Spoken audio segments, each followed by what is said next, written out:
Coach Armando Cuellar, Okay, thanks. Coach Isidro Nieto, and myself, Jaime Rodriguez. Let the record show that a quorum of board members are in attendance. And next item, item 3, public hearing on clarification of previously adopted 2020-2021 one-time employee incentive payment contingent on increased average daily attendance. Dr. Canales? Board of Trustees, back in August of 2020, the board approved a one-time employee incentive payment contingent upon increased average daily attendance. The purpose of this agenda item is to gain clarification and share what transpired in August 2020. Mr. Andres Sanchez will present something on the screen for all and lead us through this item.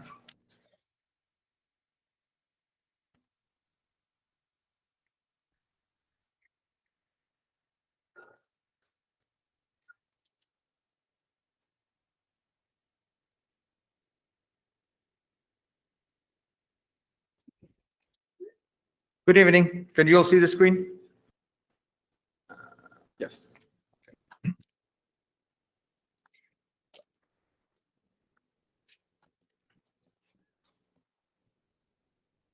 Okay. Back on August 24th, 2020, when we presented the budget for the board to approve, we had an agenda. Well, we had a mention as part of the budget that we had a incentive payment for all employees. The payment will be contingent on achieving ADA in excess of the ADA we had budgeted. We had 15,200 budgeted. We show there 15,199. And it said if we get an additional 200 ADA, we can have more money for every employee, broken down in 3 different ways. Teachers getting more money, administrators the next amount, and then paraprofessionals or technical tradesmen, trade staff, the other amount. And we went through the discussion, and it got approved. You all remember there was also a separate item for incentive payment that the board approved for $1,000 for all employees. And at that time, the board said, no, we want $1,000 for everybody because groceries cost the same for everybody, not just certain administrators or paraprofessionals. So everybody get the same. So that one paid in December got paid for $1,000 to everybody. At that time, I asked the board, the second item that we have contingent on ADA, do we keep it? And say yes. Do we keep it the way we have it? They say yes. Okay. That's the way I understood it, at least. In discussion this past week, in preparation for the agenda that we have coming in the meeting, seems like there was something maybe not misunderstanding or confusion of what I was trying to present.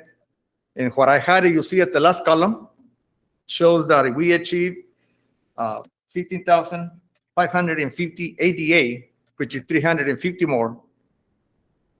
Teachers will get $1,000. Sorry, can I see it that far?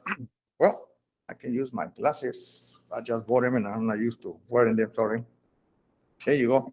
Nurses, $800. Counselors, $800. Librarians, trainers, instructional coaches, and administrators, $800. Then paraprofessional staff and many trades, bus drivers, everybody included, food service, will get $625. And these are the numbers from last year. We need to make some revisions to it for the current staff that we have for the year that just ended, school year. This is what we presented. So it would have been $2,044,000 if it was approved like that. But there's a misunderstanding that perhaps what the board intended was to approve $1,000 for everybody. And that is the reason we have in this meeting, to clarify that part. If we were to do all staff, it would be, instead of $2,044,000, it would be about $2,300,000, the cost of that amount. And it will be adjusted for the actual count of employees that we had as of the end of the school year. So this meeting is for that. I'll bring it up to you now to discuss the rest. Yes, no, I know, Mr. Sanchez, when we were in the board planning meeting on last Wednesday, I know we went through the minutes and tried to see the clarification as to what we had intended on doing. And I know Coach Cuellar, he's enjoying some family time this week, so he couldn't be with us today, but I know he was very persistent on making sure, like he was back when we originally approved this item, that he wanted to make sure that, everybody received the same amount of stipend. Mm-hmm. So that's why we decided to just call this hearing to clarify that and hopefully make that decision to make sure that all employees get the $1,000 stipend across the board. And that's the purpose of that discussion there. But I'm good. Is anybody comments on that? No, I know we brought this up last week as well. And the possibilities of increasing more, it was that idea was thrown around. What are the possibilities of that happening? I mean, I just don't want to throw numbers around, but I know we discussed the possibilities of providing more than $1,000. Well, one of the ends that we have right now, this one we collected at 1,000 at the most here. There's this possible discussion coming up for the ESSER stipend, retention stipend for all staff that will be staying for the next school year, beginning with July and on. And that's what will become a discussion, which is additional pay besides this one. Okay. And that could be a possibility. Yes, sir. Yes, additional pay for the month of July, correct? Yes. Okay. So for the ESSER is allows for retention stipends, and we do have a lot of vacancies that I've shared with you, Board of Trustees, this year. So that's separate from this. This one was approved as a one-time incentive pay for everybody working hard to make sure that we achieved our ADA for the school year. Mr. Sanchez and Dr. Canales, what I want to make clear and what I just want to make sure and clarify, we would not have received this stipend, the ADA, if we did not have the hold harmless in place, correct? Yes, ma'am. You are correct. Okay, so the only reason why we're receiving this is because the government decided to extend the hold harmless into the end of the school year, not just the first semester. Yes, ma'am. That's correct. Yes, I was looking for another slide. So our ADA, what we planned for, according to this numbers, was not attained, but our Texas Education Agency is giving us a hold harmless provision for the entire year. So Mrs. Dye does. Yeah. Right.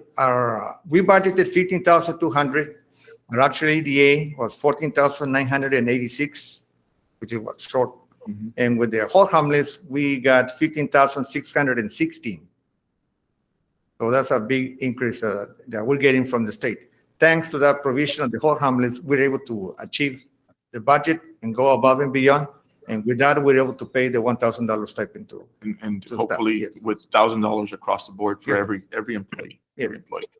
And now on this, like I was asking you earlier, and I'm not sure if this item is going to come up later. I'm pretty sure the money that we are getting from that's going to cover the hold harmless is coming from the ESSER 2 grant, correct? In essence, yes. Yeah, what the state did is, thank you, Mrs. Taita.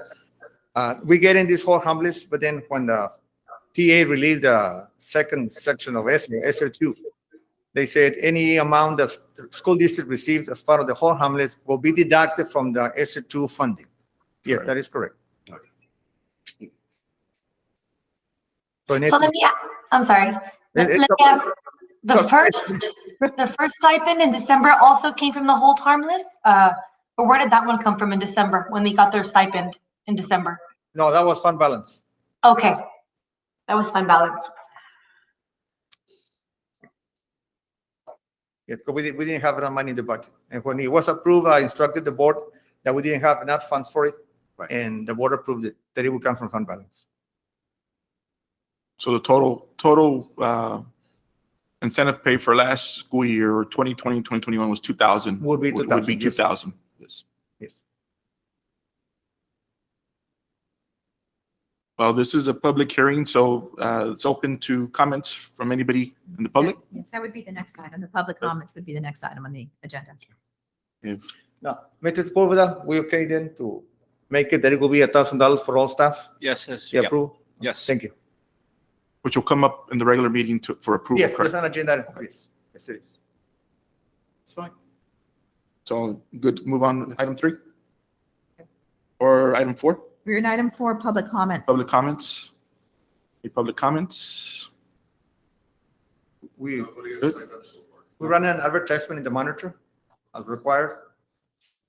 And we put a phone number for people to call you. Call. No, actually email address that they needed to contact like we do for all the meetings. Nobody has signed up so far. Mr. Spota, am I okay to move on if Yes, there's sir. some? Okay, so then we'll move on to adjournment. The motion? So moved. Good. Time is 5:41 and the public hearing started. We good to move on?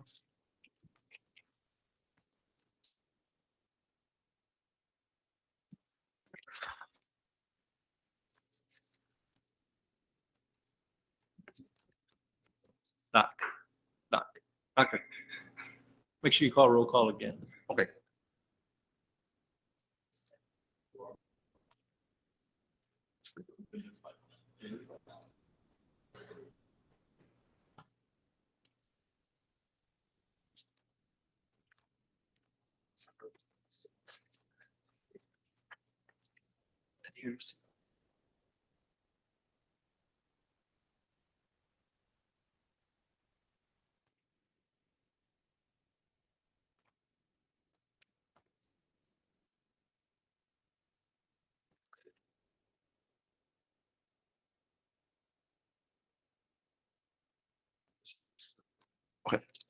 Gotcha.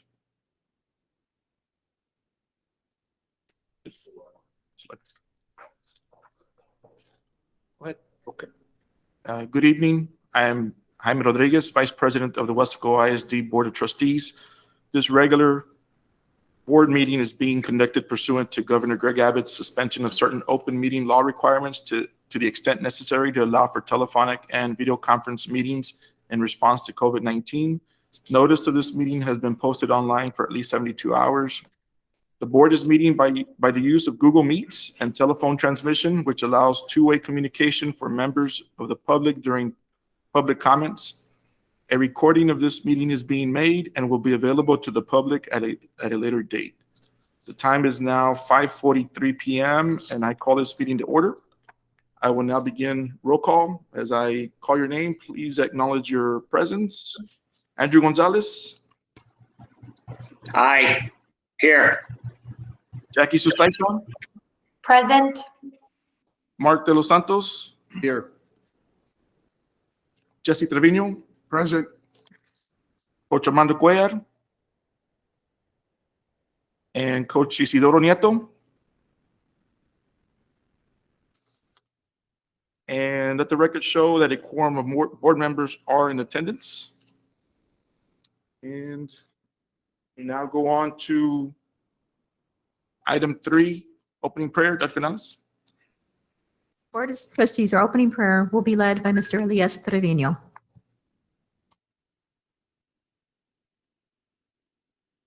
Let us bow our heads and let's close our eyes. Heavenly Father, our Lord Jesus Christ, we come before your mighty throne of glory to honor, praise, and glorify you. Thank you for the opportunity to gather in this setting, joyful that we gather face to face. Thank you for your faithfulness, providence, and protection over the lives of our students, staff, and families. Father, we ask you to continue to bless and grant greater wisdom to our superintendent, Dr. Priscilla Canales, for her desire to be a champion for all students, regardless of their labels. Thank you, Lord, for our board members. Bless them and their families beyond measure for their service and sacrifice for our community. Their efforts and accomplishments for the betterment of our students, I am certain, is in your memory, Lord. Father, may your will be done in our board meetings. Bless our administrators with wisdom, integrity, a sense of humor, patience, and the physical and mental energy in the midst of these trying times. Bless us all with strong support from parents, teachers, and the community. Above all, bless all of our students with divine protection, physical and mental health, and providence. May nothing lack in their homes. May their homes be filled with love and support. We pray that you grant us the opportunity to see all of our students soon, and that they and all of our staff return safely. We ask you all this in your precious and mighty name of Jesus. And everyone says, amen. Amen. Amen. Thank you, Mr. Trevino. And next item, Pledge of Allegiance and Texas Pledge. Our Nice. Pledge of Allegiance and Texas Pledge will be led by Dr. Sergio Garcia. Pledge allegiance to the flag of the United States of America and to the republic for which it stands, one nation, under God, indivisible, with liberty and justice for all. Now for the Texas pledge. Honor the Texas flag. I pledge allegiance to the Texas, one state, under God, one and indivisible.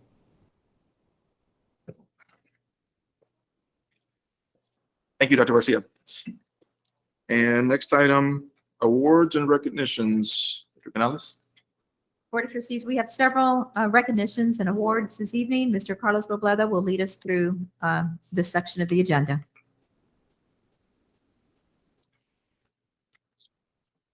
Slide.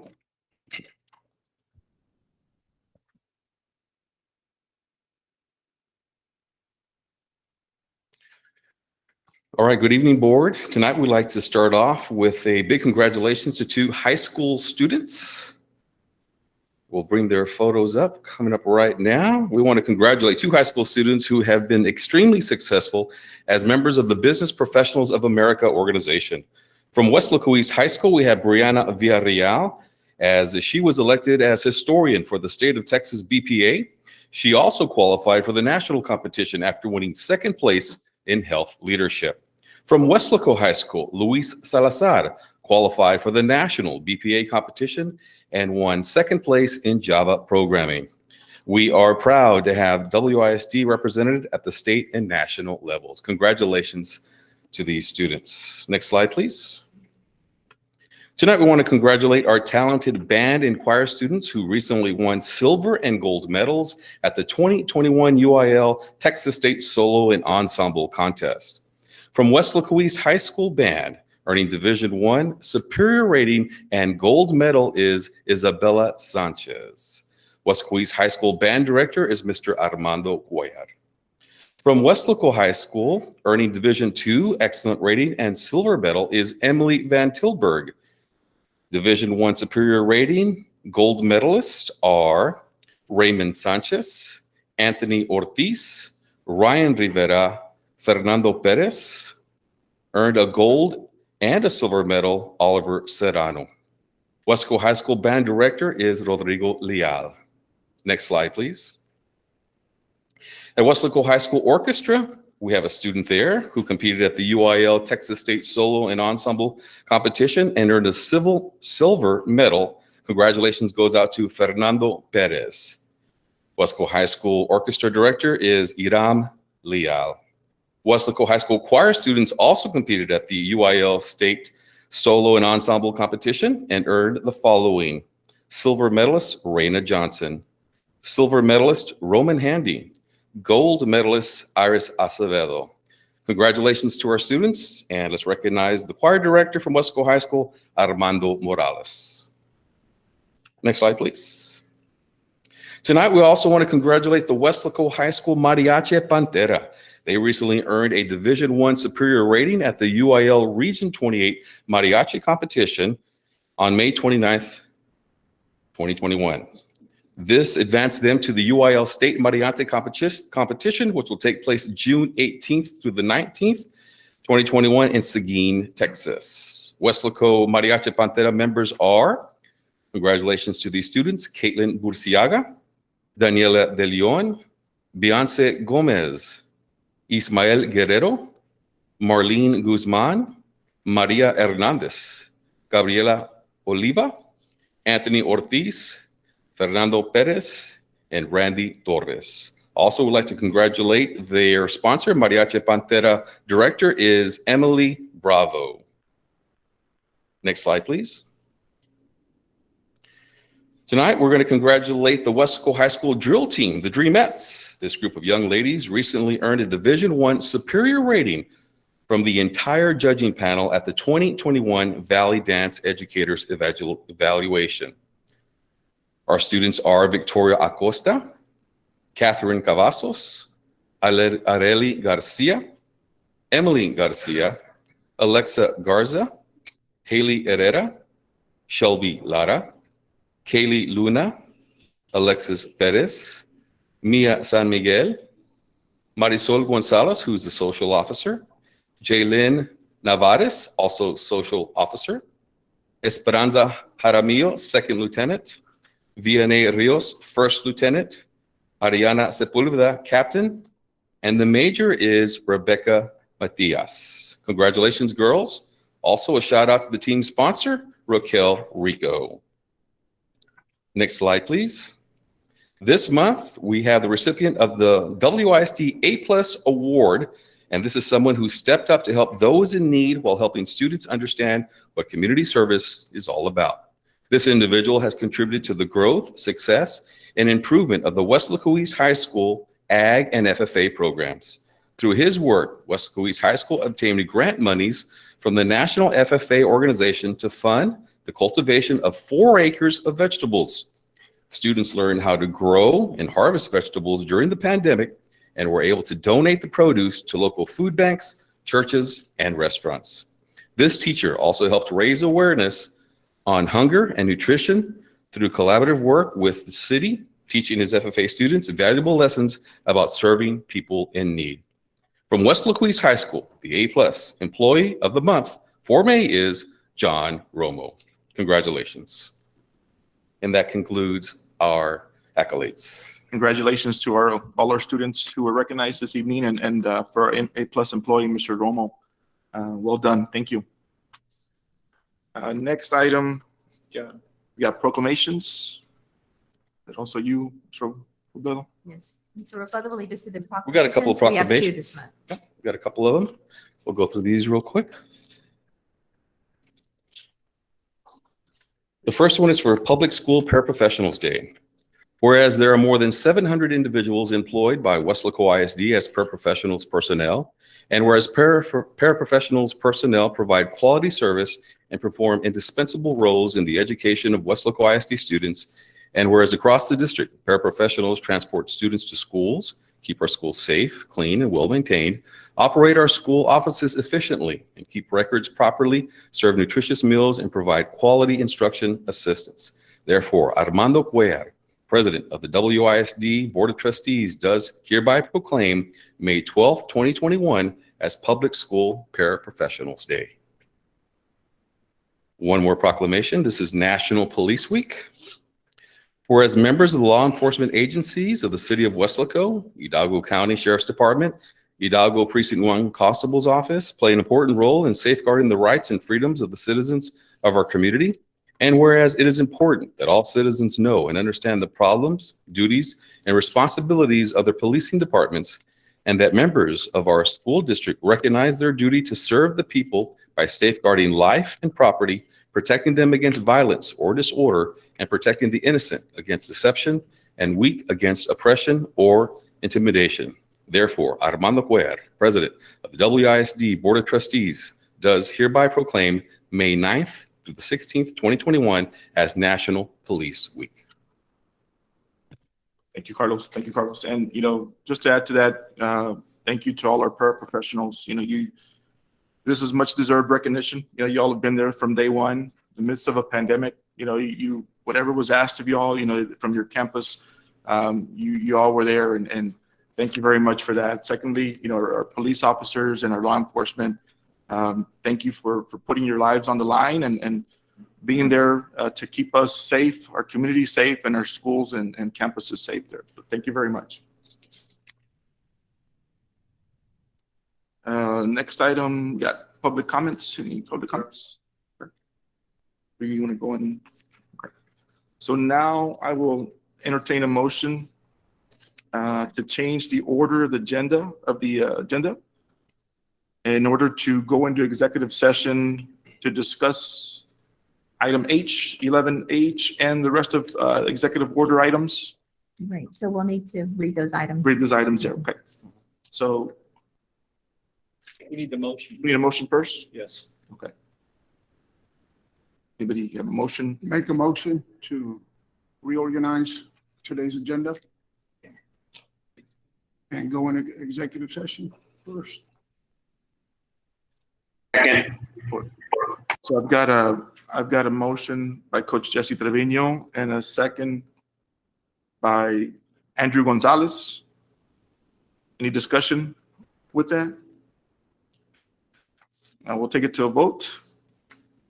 And let's see, Andrew Gonzalez, Aye. Jackie Sustaita, Aye. Mark De Los Santos, Aye.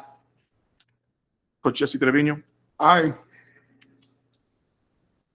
Motion passes. So we will go into the closed meeting to discuss personnel matters, Texas Government Code 551.074. Item 1, employment of personnel, certified professional and non-contractual personnel. 2, resignations and retirements. 3, deliberation regarding the appointment, employment, evaluation, reassignment, duties, discipline, or dismissal of a public officer or employee, Texas Government Code 551.074 and 551.071. Discussion on rescinding the proposed non-renewal of employee on term contract. Superintendent's recommendation for the position of Director of Guidance and Counseling, College Career and Military Readiness. B, deliberation regarding acquisition of real property, Texas Government Code 551.072. 1, deliberation regarding the purchase, sale, exchange, lease, or value of real property, more particularly described as 0.092 acres out of southeast corner of Farm Tract 134 of West Tract Subdivision, Llano Grande Grant, Hidalgo County, Texas, as authorized by Texas Government Code 551.072. Real estate transaction, May 1980, or is that? That's correct. And C, consultation with attorney regarding A, pending or contemplated litigation, B, a settlement offer, or C, a matter in which the duty of the attorney to the Weslaco ISD under the Texas disciplinary rules of professional conduct of the State Bar of Texas clearly conflicts with Chapter 551 of the Texas Government Code, Texas Government Code 551.071. And finally, 1, discussion with Weaver and Tidwell audit representatives on progress of forensic audit. The time is now 5:58 and we will go into executive session. It is now 7:53 and we are back in open meeting, item 13. Before we move on, let the minutes reflect that Mr. Nieto joined at 6:13 p.m. So item A, possible action if necessary on items discussed in closed meeting. A1, discussion and possible action on new employment, certified professional and non-contractual personnel. So yes, so Board of Trustees, I recommend that you approve the recommendations of certified professional and non-contractual personnel as discussed in closed session. So move. Second.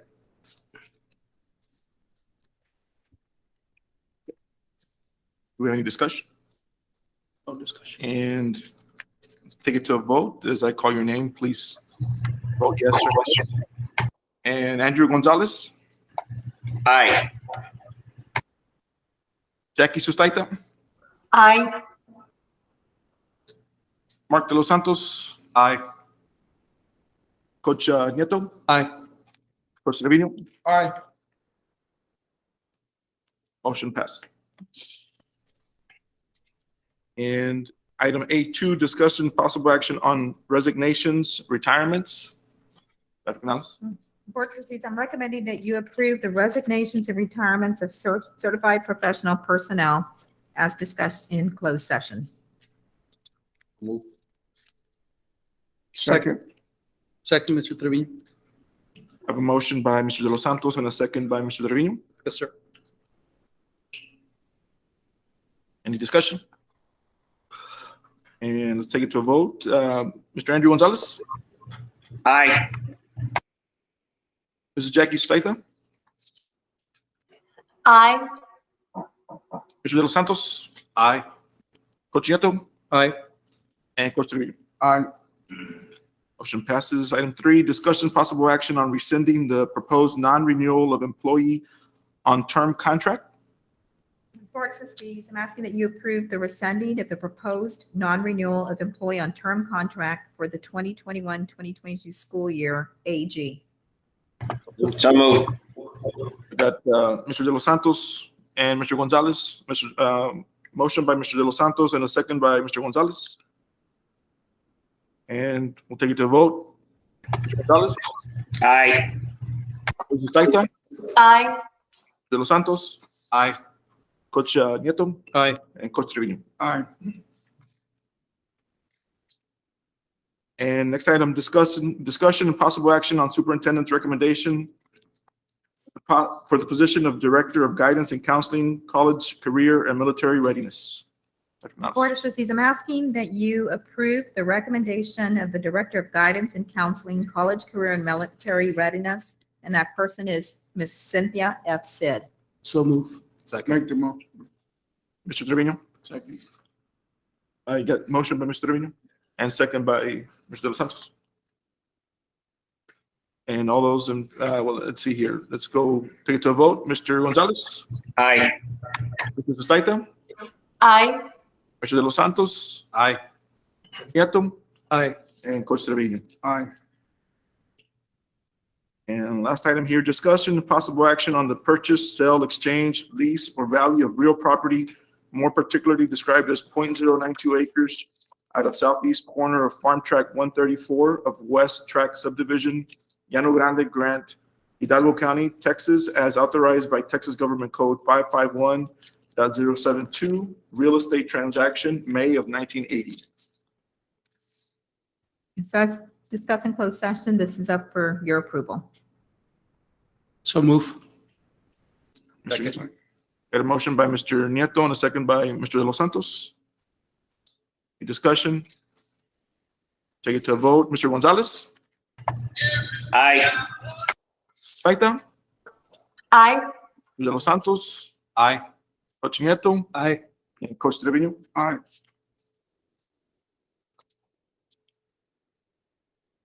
Okay, so we will go back to, we left up on superintendent's report, Dr. Canales. Yes, sir. We have two items on our superintendent's report. The first one is student enrollment in ADA, and the second is the public notice of our intent to apply for the 2020-2022 CRRSA ESSER 2 federal grant. For the first section of the presentation, we do have our student enrollment and ADA numbers that we'll display shortly.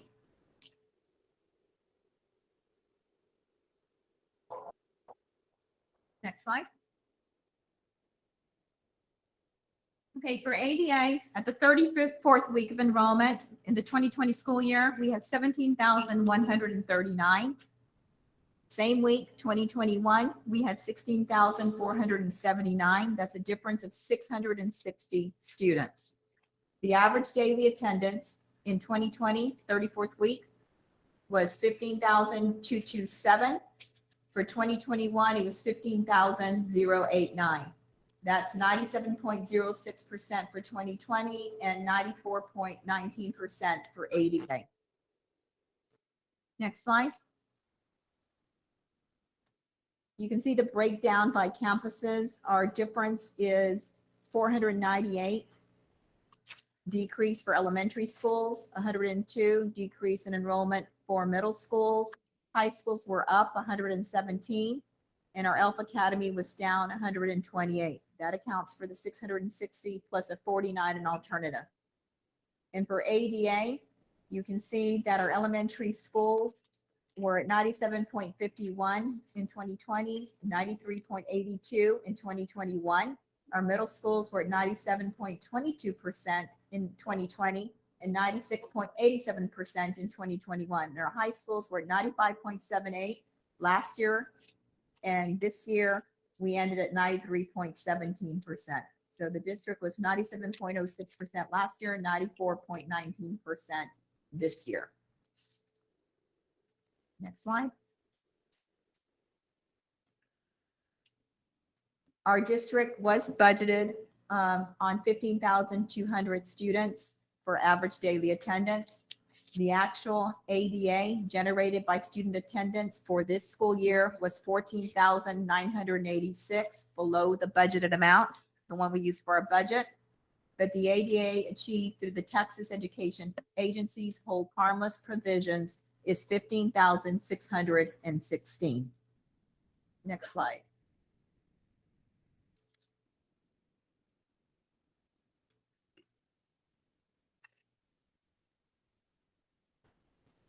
Ma'am, I had a question. Okay. While you're getting that slide ready, Sarah, huh? looking at the ADA and looking at the drop, knowing that it's at elementary, what grade levels within elementary are we looking at as far as where are we losing kids? In other words, like I know we graduate kids every single year. We bring in kids also through our kinder programs and whatnot, and they feed into the upper grade levels. So Correct. do you see it as is it sporadic across all like K through 5, or is it just concentrated as far as you're seeing a drop in enrollment at the lower, like in our kinder programs, or? Yeah, And if so, what's in our the plan of pre-K. action, or? You can talk, Mr. Red, pre-KK. That's what we noticed, the majority of the losses as far as enrollment, it was with pre-K. Right. And also with kid, we saw that kind of thing. Okay, We had some pockets in the other grades, but Mhm. it's predominantly pre-K. right. Kids are cycling out and we're not bringing, and they're not coming back in. It's more, we're seeing it. And so Right, like, what and- is the like plan of action, It- marketing, or? Right, marketing, it could have been too, because of the pandemic, because Okay. across the state, they saw the lower grades, pre-K and K, not attending on a regular basis or even enrolling. Okay, And, once you start school, that's when the state compulsory laws begin for students. So it's a marketing campaign. We're ready. We're back. Right. The benefits of being in school. And just, moving from there, the registration process has been ongoing with the phone calls and with the, focused attention on some of those lower grades as well. thank you. So we did follow up with Ms. Luna. She's assisting with Oh. the EL program. The enrollment is starting to increase already. We're seeing some gains compared to what we had last year. So we're seeing those numbers move up. Okay, We'll continue pushing that and marketing all right. efforts moving forward. Thank you, sir. And most districts had a decline in pre-KK where the parents kept them home. Right. Because of the COVID. So that was in every district. They may have been shy to put them on a computer. Correct. From home. Now that we're on that just topic, because I don't see it coming up anywhere else, and I think I had asked before, I'm getting a lot of phone calls of, are the kids going back to school fully with no social distancing, and are they wearing uniforms? That's one of the main two questions I keep getting over and over. Have we, there's no more social distancing in August? Are the classrooms fully back to normal? The classrooms, we're waiting. The rules are, we're going to still say practice social distancing when we can. We're not going to be specific about the feet, whether it's 3 feet or 6 feet.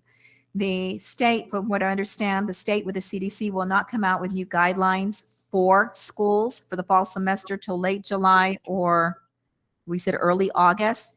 But we're going to still plan with the same message. With the governor's orders, we don't have to wear the mask. We're going to do the frequent hand washing, practice social distancing, cover, your mouth to cough. We still plan to have desk shields for the beginning of the school and some other practices into place. So we know that's important. The other thing is we know about the uniforms. Last year in the student handbook, there is the board approved just for 1 year, the waiving of uniforms due to COVID-19. We did get feedback from our principals today that was due tomorrow, because we know we need to get that information out sooner than later. Our plans are to have that and share it with the Board of Trustees on Monday when we meet at our workshop, so that we can move on. And we know that our parents are, want to start planning for school, and we're going to get the supply list ready. So we're ready to go.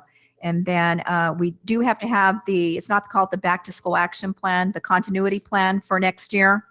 With the in-school, we have to have all that ready. We're going to put something out with a caveat that if the state, TA, or CDC comes out with some guidelines that are different, that we will update it then. Those are some good questions. Still don't think do we have the sound?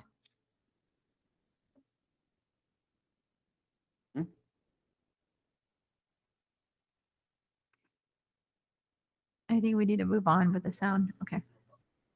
Okay, so for the next part of the superintendent's report, we do have the ESER too. I'd like to thank Mr. Garlick. Mr. Garlick is the Federal Programs Director. He leads several of the titles, and he has done a lot of work with staff for ESSER 3 and ESSER 2. So, Mr. Garlick, would you like to approach the podium? And he will be presenting on the ESSER 2. This is our public notice that Weslaco ISD does intend to apply for ESSER 2. ESSER 2 is following ESSER 3 in terms of the chronological order for applications. So, Mr. Garlick. Good evening, board members. Dr. Canales. ESSER 2, if you get the next slide, please. Yeah, as Dr. Canales mentioned, although it's number 2, it actually came out after 3 because of the state holding it back to decide they were going to hold funds back. Just some information on the objectives of it: to use the funds to prevent, prepare, and respond to COVID-19 pandemic, including impact on socio-emotional, mental health, as well as academic needs of students. Very similar to ESSER 3. Unlike ESSER 3, there is no reservation of funds. ESSER 3, you've got to keep 20% held for learning loss. That does not apply to ESSER 2, but it has this, other than that, it has the same basic spending guidelines as ESSER 3. ESSER 1, 2, and 3, all of them are shared. So if you can purchase it under one, you can purchase it under any of the others. Next slide. I'm just reviewing the process we go through, identifying needs. And a lot of that work was done under ESSER 3. As we went through the process with stakeholders identifying needs, we're going to keep that information because there's some things that we couldn't fund under ESSER 3, and we're going to look at those first under ESSER 2. We allocate the funding based on the needs, submit the application, carry out the program, and then go back to evaluate its effectiveness. This ESSER 2 actually will end a year before ESSER 3. Next slide. The funding is available going back to March 13th of last year up until with the carryover, the September of 2023, and that should be September 30th. It's a typo on my part.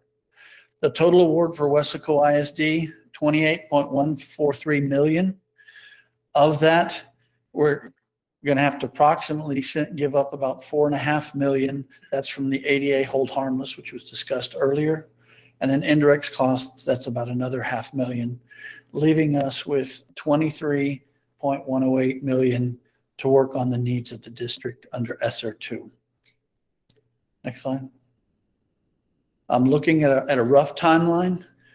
We got notified on 4 June as that Friday, the ESSER 2 application came out. Tonight we're doing the intent to apply. We'll be meeting with department chairs and principals over the next basically 2 weeks to go through the things that we had left from ESSER 3 and any additional needs that get identified, so that we can come back and basically bring this back to the board at the July meeting so we can get it submitted before we go on close for July. That's the timeline we're looking at right now. Next slide. That concludes ESSER 2 application intent to apply. Thank you. Thank you, Mr. Garlick.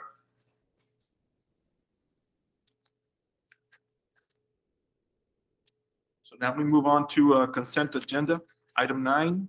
Give you all a few seconds to take a look at that.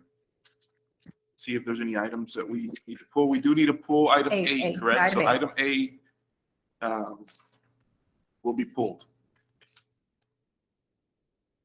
Did you say A or AA? Item A, Okay. the first one. I would like to see if we can pull for discussion item AA out. Okay, let me go ahead and hold on. I'm giving everybody a few seconds, Jackie, before we. Oh, okay. Okay.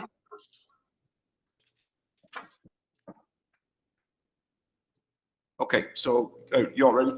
So it's Mr. Gonzalez, you have anything you need to pull?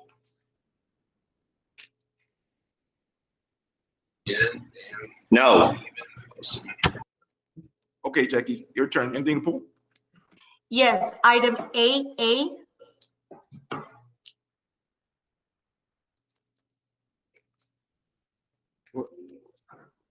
Number 8.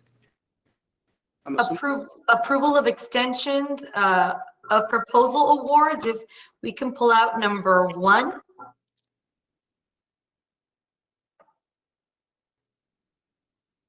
You're saying AA number 1?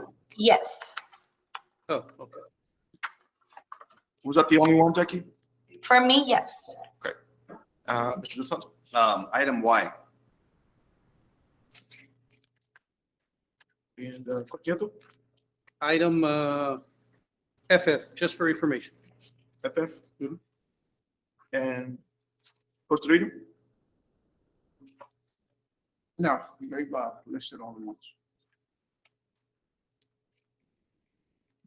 Okay, now we have a motion to approve the consent agenda So move. with the exception of AA1, FF, and Y. Correct. Motion by Mr. Nieto and second by Mr. De Los Santos. Any discussion on that? We'll take it to a vote. Mr. Gonzalez? Aye. Mrs. Sustaita? Aye. Mr. De Los Santos? Aye. Coach Nieto? Aye. And Coach Trevino. So we'll start with you, Jackie. Okay, let me look to see what I did with it.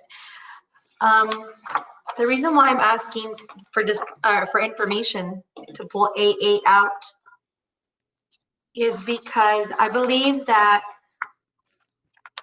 we had posted online for the vacancy of a full-time occupational therapist. And here we are recommending to extend the proposal for 3 consultants for OT. Mr. Neal? Mrs. Saita, so we did post, we are in the process of posting for the OTR. And Mr. Neil Garza can speak to the consultants, the extra consultants. Yes, because even with the posting of the position and the one certified occupational therapist assistant we have, that wouldn't be enough to take care of the entire caseload. So that's why we're recommending 3. We need 3, not just 1, because of the caseload. Well, 2 years ago, when we went through the process, that's how it played out, and that's how it was approved at that time. And so it was approved for 2 years with a 1-year extension.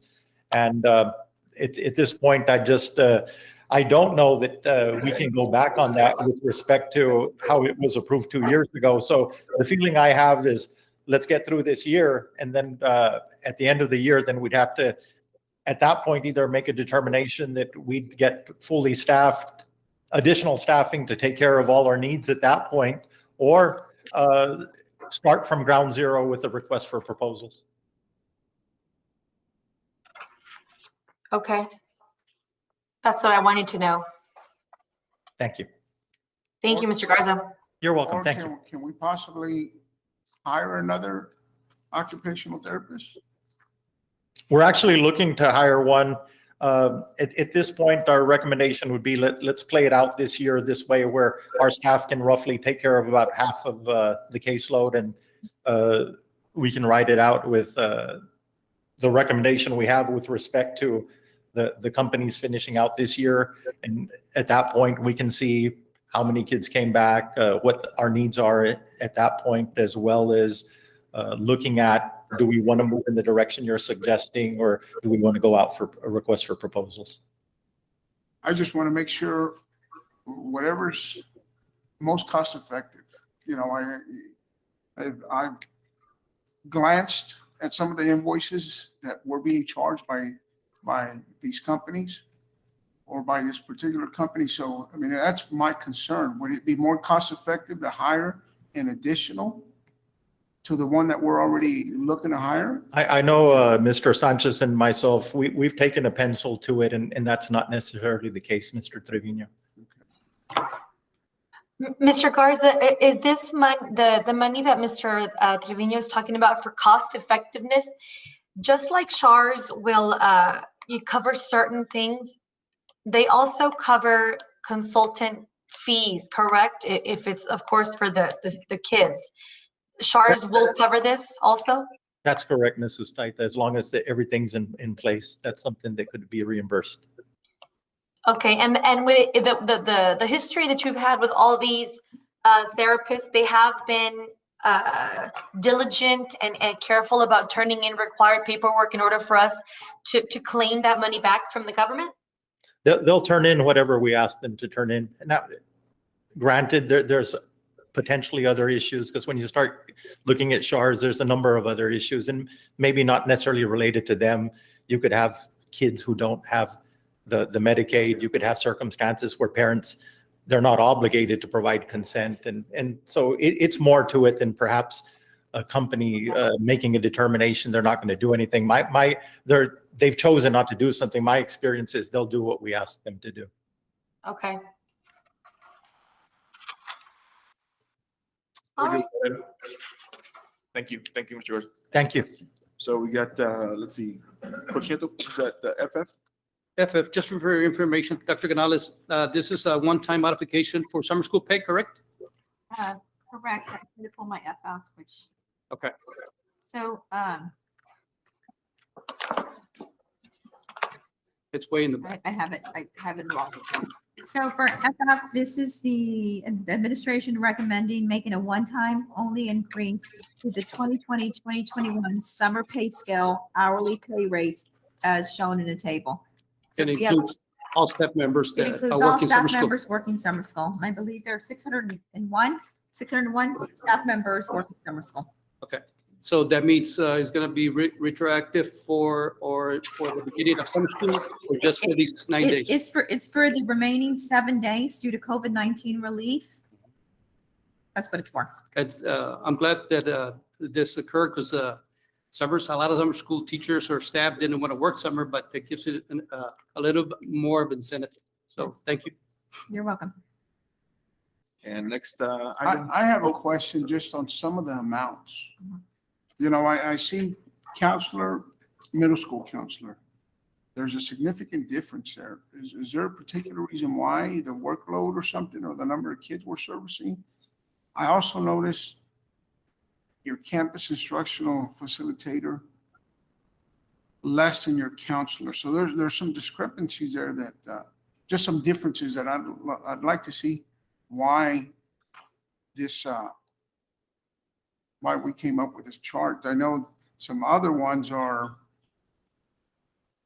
down at the bottom. You have your administrators, which are less than your counselors.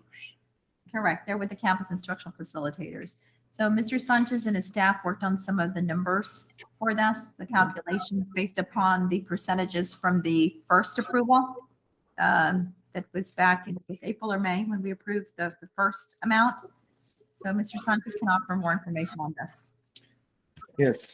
Mr. Trevino, on some of those items, when especially administrators, when the amount is less, it's because they are currently under contract. So if they're already in the contract, they don't get paid for those days. It's after the contract ends that start helping with summer school. Those are the number of days that we consider for the rate. That's what the difference is like that. But for example, aren't the counselors under contract still? See, the counselors they're going to work 11 days on the summer school out of the days that we have. Out of the 16 days, they only work 11. Yeah, because they're still under contract for this Right. school year. Okay. You mentioned also the facilitators. They only work 4 days, the last week of the summer school. Because The they're still first 3 under weeks, contract. they're under contract, right? Correct. And you all have like great credit recovery programs going on summer. Somebody needs to collect that documentation and put those grades. Yes. We good with that? Thank you, Mr. Sanchez. Thank you. And so I think the last item, was it why, Mr. De Los Santos? Yes, for letter Y, I just wanted to ask for clarification with the Valley Risk Consulting, as far as what is the, I guess, what would I say, what is the benefit to renew a contract like this? Because we have Mr. De La Rosa who handles, those items, and he's very seasoned and he's an expert in that area. So what do they bring to the table as far as Valley Risk Consulting? Because we've had multiple workshops and presentations done, and like I said, I've usually just heard Mr. De La Rosa, so I want to know, what does Valley Risk Consulting do? So that's about it. So there's a list of scope of services. Mr. Rosa, do you want to add? Do you have a list? Yes, thank you, Mr. De Los Santos, for your confidence. Again, they assist my department with the items you see here under their scope of services. As you do know, I oversee other departments in the district, and they also are a valuable second pair of eyes in evaluating these contracts, because of course you can know they can be very, very complex. And that's a set fee that we're going to pay them. It doesn't increase no matter how many times we have to call That on is them. that is correct, sir. Okay. Is it locked in? Yes, sir. All right. My question, my concern or my question here would be, I know we previously met with you, Mr. La Rosa, and you mentioned that we're one of a few districts that has your position as far as risk management. No, sir. Most of the, in fact, the majority of the 6A districts have somebody in my position. That's correct. Okay, so I guess I'm along the lines from what you are familiar. I mean, I saw the employee benefits of having the consultant, but I mean, a lot of these duties here fall under should fall under your description. So for me, is why are we paying you and then having to pay consultant? Again, the second pair of eyes to look at all these things, again, and I do oversee multiple departments. The position in other districts, that's all they do is concentrate on employee benefits. But again, for liability purposes, it is very good to have, a professional and independent consultant with his own errors on omissions insurance. So that way, if anything goes awry, we could always, hold those individuals accountable for those types of actions. But for the price of the service, it's actually very, very reasonable for their scope of services compared to other school districts that hire consultants, and Mr. Garza is in several other districts in the Valley, or Valley Risk Consulting, and we're getting a very competitive rate with this price here. Are you? What have we paid in the prior years? For example, this past year. Again, we've negotiated this set rate for the last, I believe, 3 years. Before that, we paid anywhere between $80,000 to $100,000 a year, depending on how much work, depending on their scope of services, where they charge an hourly fee or a set fee. So this is over. If you go back between the last, say, 10 years with the different consultants we've had in this position, so this is the most reasonable proposal that we've had. When's the last time that we went out for proposals? It's about 3 years ago. 3 years ago? No, correct that. Maybe 5. No, and the reason I'm asking also is too, so that clarity is, you're right. You do have additional departments that you oversee, like transportation and security and things like that. So that's why I wanted to know if it was just the additional assistance to oversee the documentation, and do they monitor the performance as well, or is that just what you do? And Mr. De Los Santos, also the COVID has over the last years has been taking the majority of my time, the COVID response tracking and release. So yes, they do monitor. Again, there are 2 RFPs that are going on right now, the stop loss and the pharmacy benefit manager. We also have discussed with the board the possibility of international pharmacy to help curb the cost of drugs for the district and the employees. So once we get all that awarded and installed, then that would be his next project, would be to oversee the overseas pharmacy market, if you will. So there's a lot we can do with him for this price. I think it's very advantageous to the district, in my opinion. Just to understand correctly, because I want to understand the duties of the Valley Risk Consulting. It's just for a second set of eyes. Is that what we need them for, or what are exactly the duties? Again, if you look over the scope of services, they assist us with the request of RFPs, assist us with the development of proposal qualifications for all lines of coverage.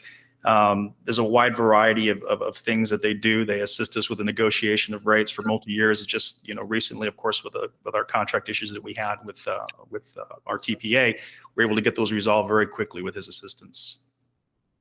Don't we also have 3 other agents though that are helping us, or many other agents that are helping us with that?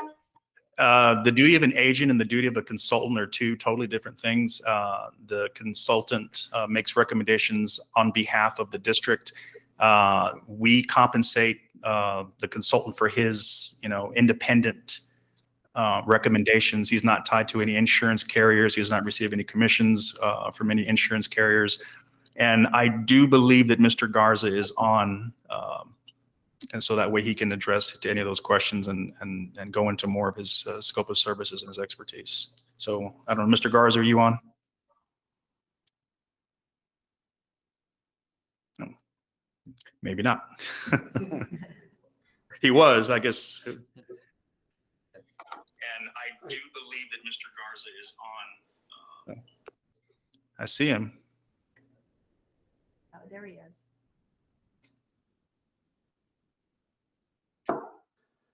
I am. Can you hear me? Because I'm having some technical issues here. I'm actually on my cell phone. We can hear you, Roger. I'm out here. I'm sorry. I see him. Yes, I'm having some technical issues. Can y'all hear me? I can't hear y'all. Yes, we can hear you, Mr. Garza. He can't hear you. So maybe he's in chat. Or text. Do we have any questions for Mr. Garza? I really don't have any questions for Mr. Garza in particular. I would like to table this item, make a motion to table this, and so we can further discuss this. And A then- second. So We got a motion by Coach Trevino to table item Y on the consent. Yeah. A second by Mrs. Sustaita. Yes.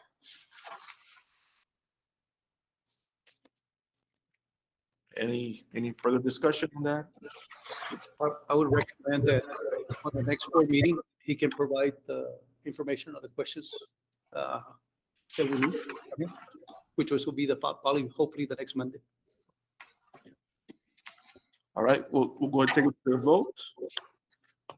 Signify your response by saying yes or no. Mr. Gonzalez, Yes. Mrs. Sustaita, Aye. Mr. De Los Santos, Aye. Coach Nieto, Aye. and Coach Trevino. Aye. Okay, now for consent agenda items AA1 and FF. So move to approve. Oops, sorry. I was going to say if we could table IAA to talk with Mr. Garza over a lot of concerns that special ed people have reached out to me for, and also just on the business side of invoices and things that I would like to speak about.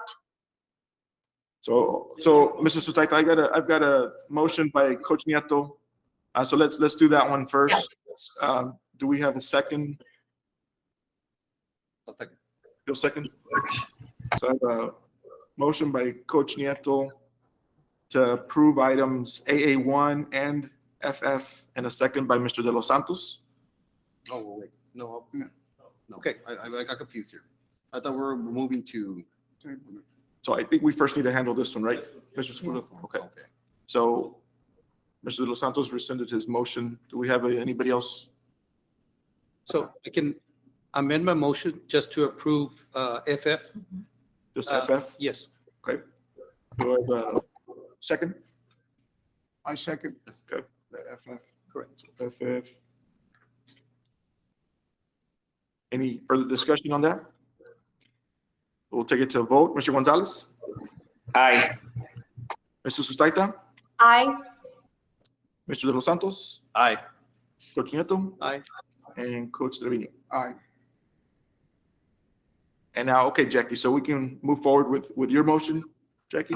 Yes, I make a motion to table item AA number 1.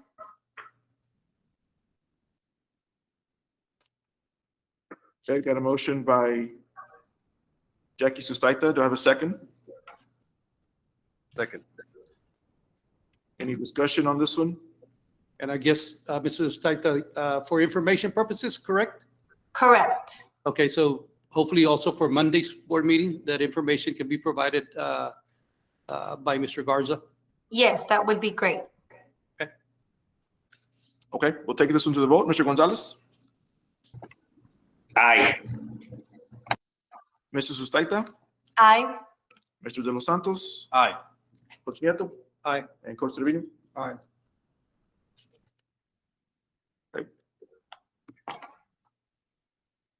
So that's consent agenda. Now we move on to item 10, discussion items. Dr. Canales?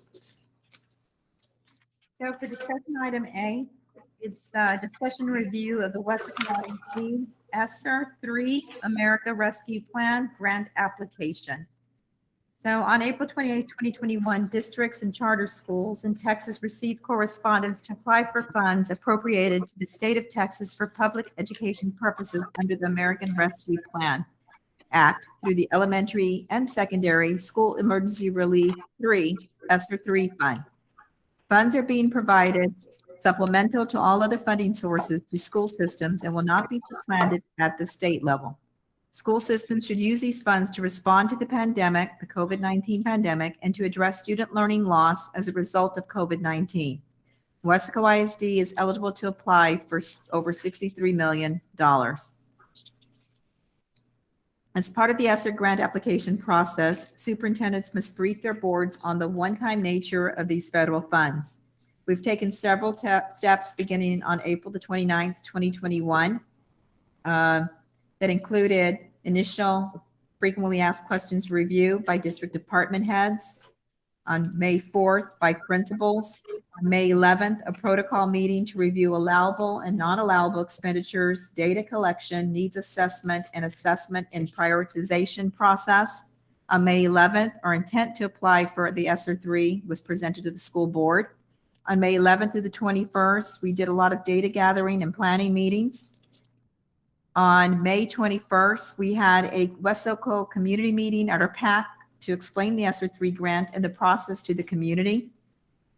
May 21st to the 31st, we did surveys to gather data from stakeholders. We had over 2,000 stakeholders respond to that survey. On May the 25th, we met with our district advisory committee to gather their information. On June 3rd, we met with department chairs and principals to begin prioritizing. On June 8th, we met with department chairs and principals to finalize the needs for the grant. On June 10th, we went to DAC again and to review and finalize grant recommendations. 2/3 of the representatives on DAC are teachers and they're elected by their peers. On June 14th, today, we're presenting the grant recommendations to you, our Board of Trustees, and for our community, and we plan to submit the ESSER 3 grant application by June 30th.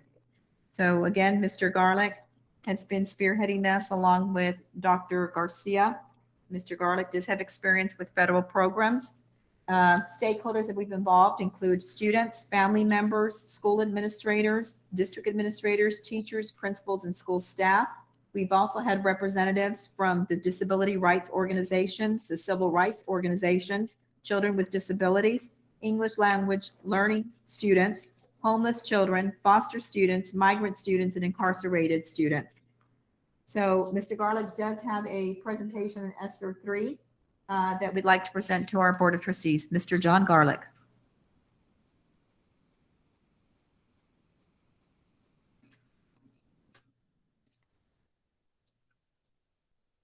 Good evening again. Thank you. Board members, Dr. Canales. I do want to also thank all the staff and community and everybody who helped provide feedback, because there was a lot involved in this. As you can see, and you have a paper copy of the slides if you're there also. There were 2,110 responses to our survey, which went out, and I'm just going to review the survey data real quickly so you can kind of see where that's all coming from. 94% respondents in English, 6% in Spanish. Next slide. There you have a breakdown of the respondents, and people were eligible to select more than one category. Unlike most federal grants, you can be in more than one category for the ESSER 3. You can see 56% of the respondents were parents, all the way down to 0.1% being a foster parent and everything in between. So as far as getting feedback from our community. Next, we've got the results, kind of how the survey results broke down. The people taking the survey could strongly agree, neutral, disagree, or strongly disagree. And I basically have it broken down there, everybody on the agree side and everybody on the disagree side. They're in order from which item had the most support to the least support. So you'll see there, 91% agree that we need to look at our facilities and upgrades and repairs. 89% on students and staff on personal hygiene and sanitation. Air purification systems, 89% support. Providing PPE, personal protective equipment, was at 86%. Upgrading the district HVAC systems, 85% support for that. Continuing on, automatic temperature screening had an 83% support. Additional nursing support was at 82%. School security, 82%. Providing socio-emotional supports was at 81%. And in-school vaccination clinics were down to 64% support. In the learning area, starting at the top there, 93% of the respondents supported more small group instruction. 82% improving student home wireless access. Student tutorials at 81%. Instructional coaching at 76%. And upgrades to the library at 76%. The district one-to-one computer initiative, 76% support there. Dyslexia training, 74%. Staff technology integration training at 72%. After-school programs, 71%. And then a staff retention / recruiting stipend at 66%. Also, staff reading academies had 66% on support. It starts to drop after that. Summer school opportunities was at 55%, extended day at 53%, and very little support for extending the school year. 52% said disagree or strongly disagree on making the school year longer. We then had, after all of the data and all of the discussions with department chairs, principals, everything, we took the things we came up with to the district advisory committee, which had, in addition to the district advisory committee, we had some students there from the superintendent's advisory committee, as well as some administrators and department heads were also present. There were 77 people who voted, who were there, gave feedback. 24 of them were official, the DAC representatives. We reviewed the expenditure plan, which I'm going to share with you shortly, and it was 100% agreement on that. We also discussed on whether we should have a stipend of some sort. Next slide. This is the breakdown on the ESSER funds, and you have a fact sheet up there also in addition to the slides. Our award, $63.205 million. Pre-award, these are expenditures between March 13th of last year up until we actually submit the grant. Right now, that's at $6.133 million. Although there is an agenda item tonight, item G, which if we decide to do that, we can also put that in our pre-award costs to get reimbursed for that. HVAC, we looked at the HVAC needs of the district after meeting with Mr. Medical Garza. It came out to, he was estimating it to be somewhere between 25 and 29 million to take care of all the HVAC needs of the district. We didn't think we could put all that into ESSER 3 initially, but we said, hey, up front, we can put at least 15 million into making sure we got good air quality in our schools. We did compare that with a couple of districts. I know Mr. Garza got a hold of Brownsville. They were putting about 60 million into HVAC, and Edinburgh was similarly doing a really heavy work on their HVAC systems. Indirect costs, that's the money the business office pulls out for doing all the stuff over the life of the grant that has to be done from warehouse to business office. The items that we're looking to recommend, 1.821 million were in the safety category. We've done a lot of purchases previously or in that pre-award costs to deal with safety issues. Learning loss, 29.923 million. There's a question mark on the staff retention stipend, which we're going to give you the information for y'all to discuss and make a decision on that later. Right now, there were some changes this afternoon on our pre-award costs. Right now, there's 9.126 million we have not allocated based on whether we have a stipend and if we have any other items we need to add. Next slide. So, Mr. Garlick, the learning loss, I'm assuming is 20%. The of minimum, total? that's the minimum is 12.6 million we have to spend on learning loss. But, and when we say learning loss here, some of those won't qualify for the state, but we'll definitely exceed the 20% floor on learning loss. Okay. Next slide. Going back to this one here, Can you go back? Okay. my concern and you know, well, I'm all for air purification and improving art, but I want to make sure we're not using these funds right here to correct something or something that should have been maintained throughout the you know, the years. I don't want to sit here and take away from, and I know there's $9 million remaining there, but I want to make sure that the focus is on providing resources, all educational, social, I mean, just all types of resources back to the school district, back to the campuses. That's where I want to make sure, you know, I noticed, I don't know if I was reading here, roofs and things like that as well. I think right now we've only gotten a portion of the students back. We really don't have a true understanding of how or what it's going to be like except in August when we do get them back. So, you know, whether we need to hire additional counselors, I don't know if that's part of something that we can utilize these funds for, hiring additional people there to be accessible to the students, you know, because I guarantee you, I mean, I know teachers or students are having, just like teachers themselves, are having a difficult time adjusting, coming back full force. Mentally, yes, hey, it's easy for us in our world to sit here, hey, well, just pick up where you left off in 2 years ago and you'll be fine. No, they've experienced something completely, you know, we got to find a way to bring these kids back out of that cave that they've been sitting in. I want to make sure we're utilizing these funds to provide proper resources, educational resources. We don't want to, I would hate to find out that you know, special ed department or any department sits there and submits bid or submits a request to make purchases and they be denied because, oh no, we're not going to do that. We're going to do this. I would just want to make sure we're using these funds to cover any necessary needs for all campuses. And the a couple things here. The other needs that the different departments had that are not on here on this list, we can still cover those under ESSER 2, which we're also going to be submitting. Now, as far as the HVAC, and I'll let Mr. Americo Garza add some clarification, but I can give you kind of when we had the discussions, is that it's really an air quality issue. We put purifiers in the classrooms, but we still need that circulation and that movement of air throughout the building. Over the years, yes, he's been replacing the units, the roof mounted units.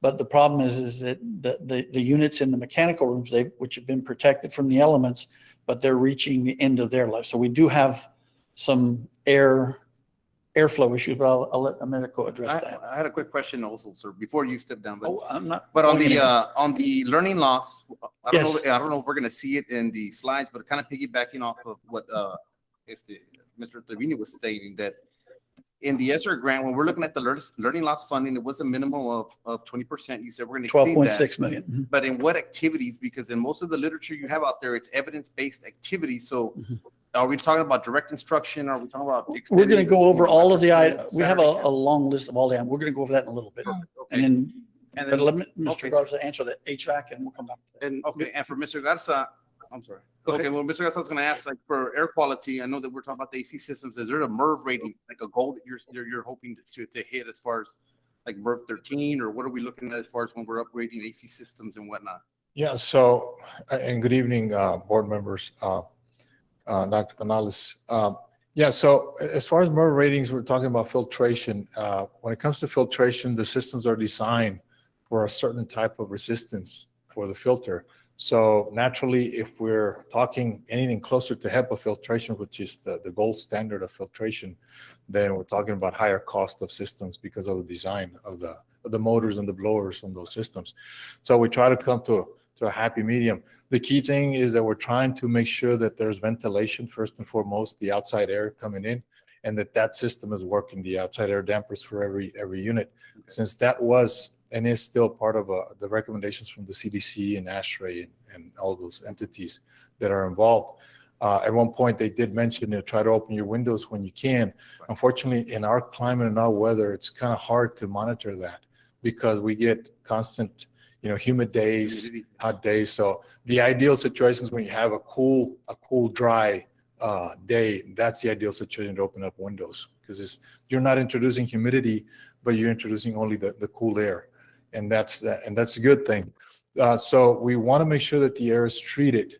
And for that, if we increase the amount of outside air, then we need to increase the capacity of the cooling because we are adding load to the unit. So the key thing here is that we did an assessment of the district for all the needs. So we're looking at DX units, which are refrigerant-based units that are average life we've estimated is about 15 years, give or take a couple of years. Some of these units are already, up there in 17, 18 years, 20 years, and we are considered lucky that they've lasted that long. In previous years, in trying to improve efficiencies, they've gone to different materials, the manufacturers, and now they've gone to what's called a condenser coil, which is the outside air unit on a split system. That is a micro channel coil. So the materials that they're using are thinner, and to get better efficiencies of the units, they're larger units that they're using, and they're called a micro channel. Unfortunately, with these systems, they're becoming disposable because they're very, very difficult to repair. So once we get into the 10-year life of that system, we get a leak. It's very difficult to repair that type of material. So we have to replace the coil itself with the condenser. And so those are the units that we're identifying. The first thing that I asked my staff when they asked me to replace a unit, I said, how old is it? So I go based on age. If it's less than half of its average life that we've already stipulated for those units and we've experienced, then I work with them and I tell them, you need to find a way to get it fixed. I hate to throw away a unit that's barely 7 years old.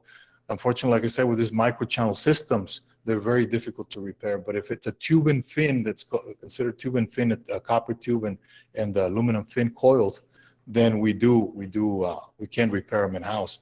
So again, going back to your question, Mr. Trevino, as well, we are just addressing needs.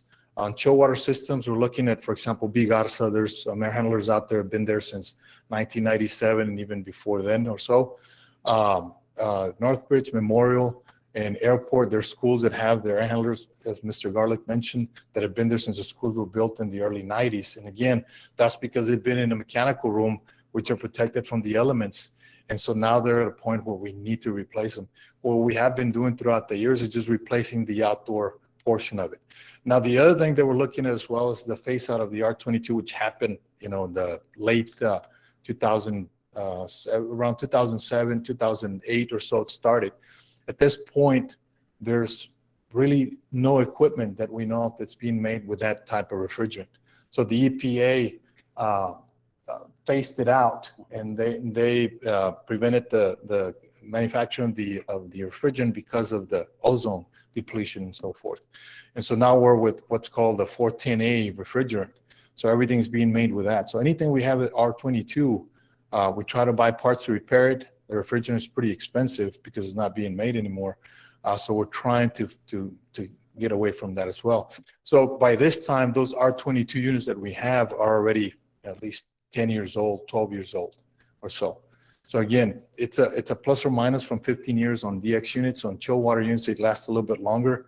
But as we get corrosion setting in because of condensation or breaking the thermal barrier of the insulation, so forth, and we start drips on the chill water lines. And so that corrosion also takes its toll on the equipment. So we're just strictly looking at the needs. Anything that needs to be repaired, then we work on getting it repaired. Yes. So, so these are pretty much end of life situations with these Yes. units. Now, if we didn't have the ESSER grant, Mr. Sanchez, this would be coming out of what, fund balance? Or this, or a loan? Yeah, so we're looking at needs that if we have the funds and they're available, then, we'd like to get them addressed. Otherwise, they're coming up either way. So the funds have to come from somewhere in the future, right? And it's a benefit, one, health-wise, because we're increasing the circulation, the air circulation within the building, and plus we're also taking care of needs, like I Yes. said, that we've identified that are right around And the just to corner. give you another piece of information, information is coming in. So I was texting colleagues from other districts. Harlingen, I don't have the details, but the text that came in was 15 million for HVAC out of 45. So I'm not sure if their award is 45 or what my colleague meant over there. But he's saying 15 million for HVAC. That's what they're doing. That was the award. The award was 45? Well, it was more than that, but. Oh, yes. okay. Yeah, I'm not sure what he meant by the 45, but he did say 15 million for HVAC. It's coming up for HVAC. Okay. Mr. Garza, the expense that we made when we approved those air purifier units in the classrooms, do we even need those now? I mean, what do we need those for if we're going to be doing this? Well, see, the air purifiers are strictly cleaning the air, Mr. Staita, and there's no cooling out of those units. So we're trying to address the cooling portion of the air conditioning systems. The purifiers are literally just cleaning and scrubbing the air out of any micro components in the air, any microorganisms that are in the air. Yes. Okay, I guess I had the same concerns with Trevino. Is I want to make sure it's pandemic related and not some just, oh, we're going to repair it because it was broken from years ago. But I do see the benefit, the health benefit, of course. But I was wondering, how do those air purifiers come into the equation? But they're the scrubbers and the cleaners, and the HVAC is what makes everything cool. Right. So again, the tie into the pandemic is the ventilation. So the air conditioning systems are by design. They do have to bring in some outside air. Even before the pandemic, because of CO2 levels, trying to make sure that we kept them in check, regulations kept fluctuating. And I'm saying not frequently, but they would adjust them based on energy. So it was a give and take. We want to make sure that CO2 stays in check. But if you bring in too much outside air, that was before the pandemic, then we're spending a lot of money on energy. So in trying to become energy efficiency, they would tighten the amount of outside air per person, per occupant that was being brought in. Otherwise, more outside air, more cooling capacity to make sure that you're treating that outside air.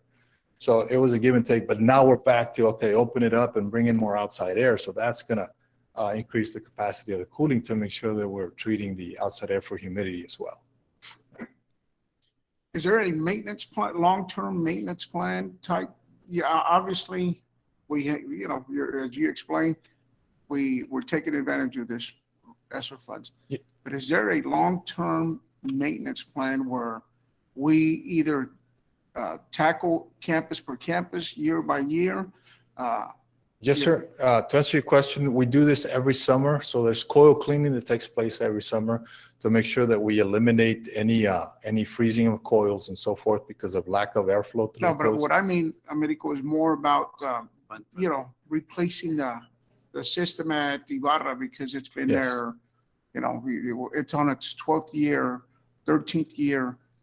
Yes. Do we have something in place for that? Well, yeah, we measure, and that's where I get together with Mr. Sanchez whenever we come to that point where we measure the life of the systems. We're keeping track of them. And once we get to that point where 13 years or so, we're saying, okay, we need to start planning for this because it could be another year. It could be, months. It could be 4 or 5 years down the road.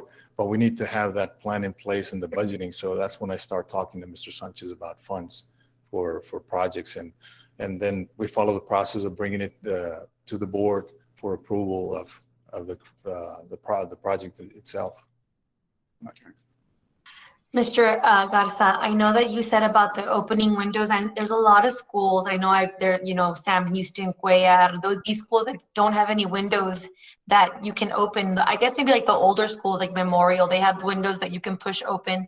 But these newer schools actually are the ones that don't have too many windows that you can open. Is that something that we should be looking into, or the HVAC and the air purifiers will take care of it? Because I saw on the other items that it said infrastructure, or, that was one of the biggest percentages that people voted on the survey, was to redesign or look at the infrastructure of the buildings. Are we looking into any of that, or we're just going to leave it as is? Well, as far as addressing your question to fresh air being brought in, and I believe that's what I understood, if I understood correctly. Yes. That's the air conditioning system. So by design, the air conditioning system, Mrs. Taita, has to have some fresh air being brought in based on the number of occupants that it's intended to serve. So before, for example, it was, and I believe we're right there, if it's not lower, it's about 15 cubic feet per minute of air that had to be brought in or designed into the system per person, per occupant. And so I don't know if they dropped it to 12 at some point because of the energy concern. But that's by design, that the air conditioning systems are already bringing in outside air for the occupants. What we're trying to do is making sure that those outside air dampers are not stuck together, because they tend to freeze. If they're manual dampers, if they're control dampers, we want to make sure that the motors that control those dampers are working properly to ensure that the outside air is coming in. Okay. I think my question, maybe I said it wrong. It was more like, are we looking at any windows to be put into schools that don't have windows that can be opened? Is that something that has come up or even thought about, or we're just leaving them as is with classrooms with no windows that can be opened? Well, and as far as windows go, the only thought of the windows, or the only thoughts that have come up have been related to code requirements because of fire exits, that sort of thing, any emergency exits. And other than that, I know the architects are trying to bring in more daylight into the classrooms nowadays, and so that's where that comes in. But as far as outside air or any indoor air quality, no, we haven't considered any windows as far as the ESSER 3 fundings also. Okay, thank you. Thank you, Medical. Thank you, sir. Thank you. And we're going to go into a detailed list on the projects and all of that as we go forward. This is the list of the things that were on the pre-award. These are things that we can go back. The air purifiers, 28,000. And you can read off the list there. These are things that we have purchased because of the pandemic since last March of last year to now. And if you look at it, most of those are safety related type things. Next slide. And then that includes the desk shields, HVAC portable cleaning units. You mentioned the roofs. The reason we can go back if we want to reimburse ourselves for the roofs, which would be Memorial Northbridge and Weslaco High Transition Center, is because if you have a roof with a roof leak, then you end up with mold issues, which all comes back to air quality. That's how they fall onto that list. But in general, when it came to facilities type, we decided to focus on HVAC with ESSER 3 and ESSER 2. And then Mr. Sanchez has been working on a different plan for the roofs. It's just that we happen to have one set of roofs that we could put into pre-award because of when it was done. And question, Dr. Canales. So I'm assuming that the reimbursement of these funds will go into our fund balance, or where do they particularly go to? Andres? It goes into a restricted fund balance. Okay, that's what okay. Well, it'll go back to fund balance. We took it from there. Originally, correct? Yeah, we'll bring it back, stay in revenues, and at the end of the year, we'll go to fund balance. Okay. Thanks. Thank you. Next slide. This is the list of the projects Medical was talking about. He doesn't have prices or funds for all of them, and these are just estimates because it's a lot at one time. All of the HVAC projects, they fall under construction. So we do have to submit that for pre-approval to the state. Based on the HVAC and the only other construction related project, which is internet towers, those are all going to come under the 23 million, which is 21 million, the second part of ESSER 3. So that'll give us time to wait on the pre-approval, and we can submit the learning loss stuff in the first portion of the ESSER 3 application. I had a question. On the HVAC controls, is that something that came with the unit originally, or is that something that was added on through another program in the past? I would have to have a medical clarify that. I believe it's an upgrade is what it is. It's an upgrade that they had placed on there. It's a third-party control system. Okay. It's not necessarily a manufacturing control system with a unit. And so this campus that we have listed here have an obsolete system that we're still running and it's helping us out. And we're getting support. I mean, we're having to pull teeth to get support because it's no longer being supported by the manufacturer. But we're trying to update the controls in these schools, which have controls, but they're obsolete. And was the third party, I guess, vendor that provided those controls, was that due to energy saving, or what was the purpose of that? Well, initially we had, and inherently, for example, chill water systems, they have to have controls to make sure that all the components are talking to each other. Okay. So there was an energy conservation type of savings or project done back in the late 90s.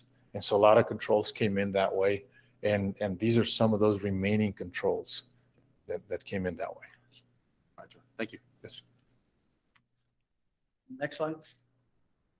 And this is continuing with the various down the list of projects. As I mentioned, Americo did not have a total cost, but it was somewhere in the total 25 to 29 million.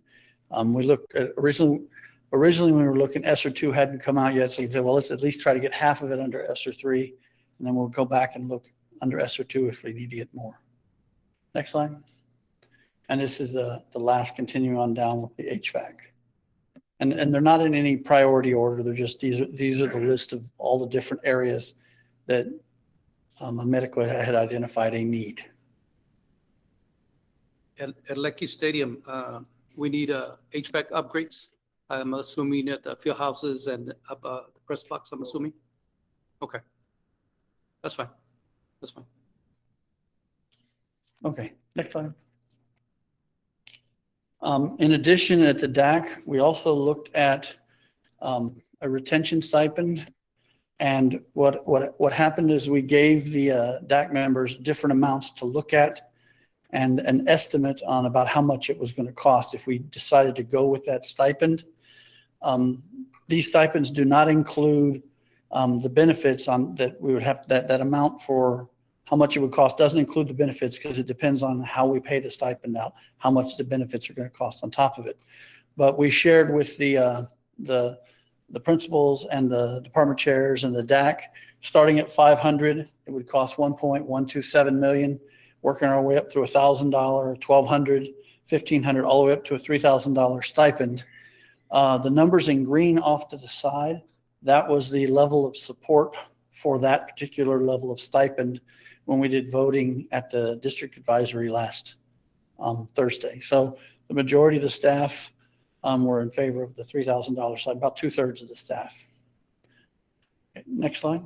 Well, I was asking you on the distribution of whenever the stipend is voted on. Or That's whatever coming y'all up. decide. It's coming up. Oh, it's coming up. Perfect. Okay. Next slide.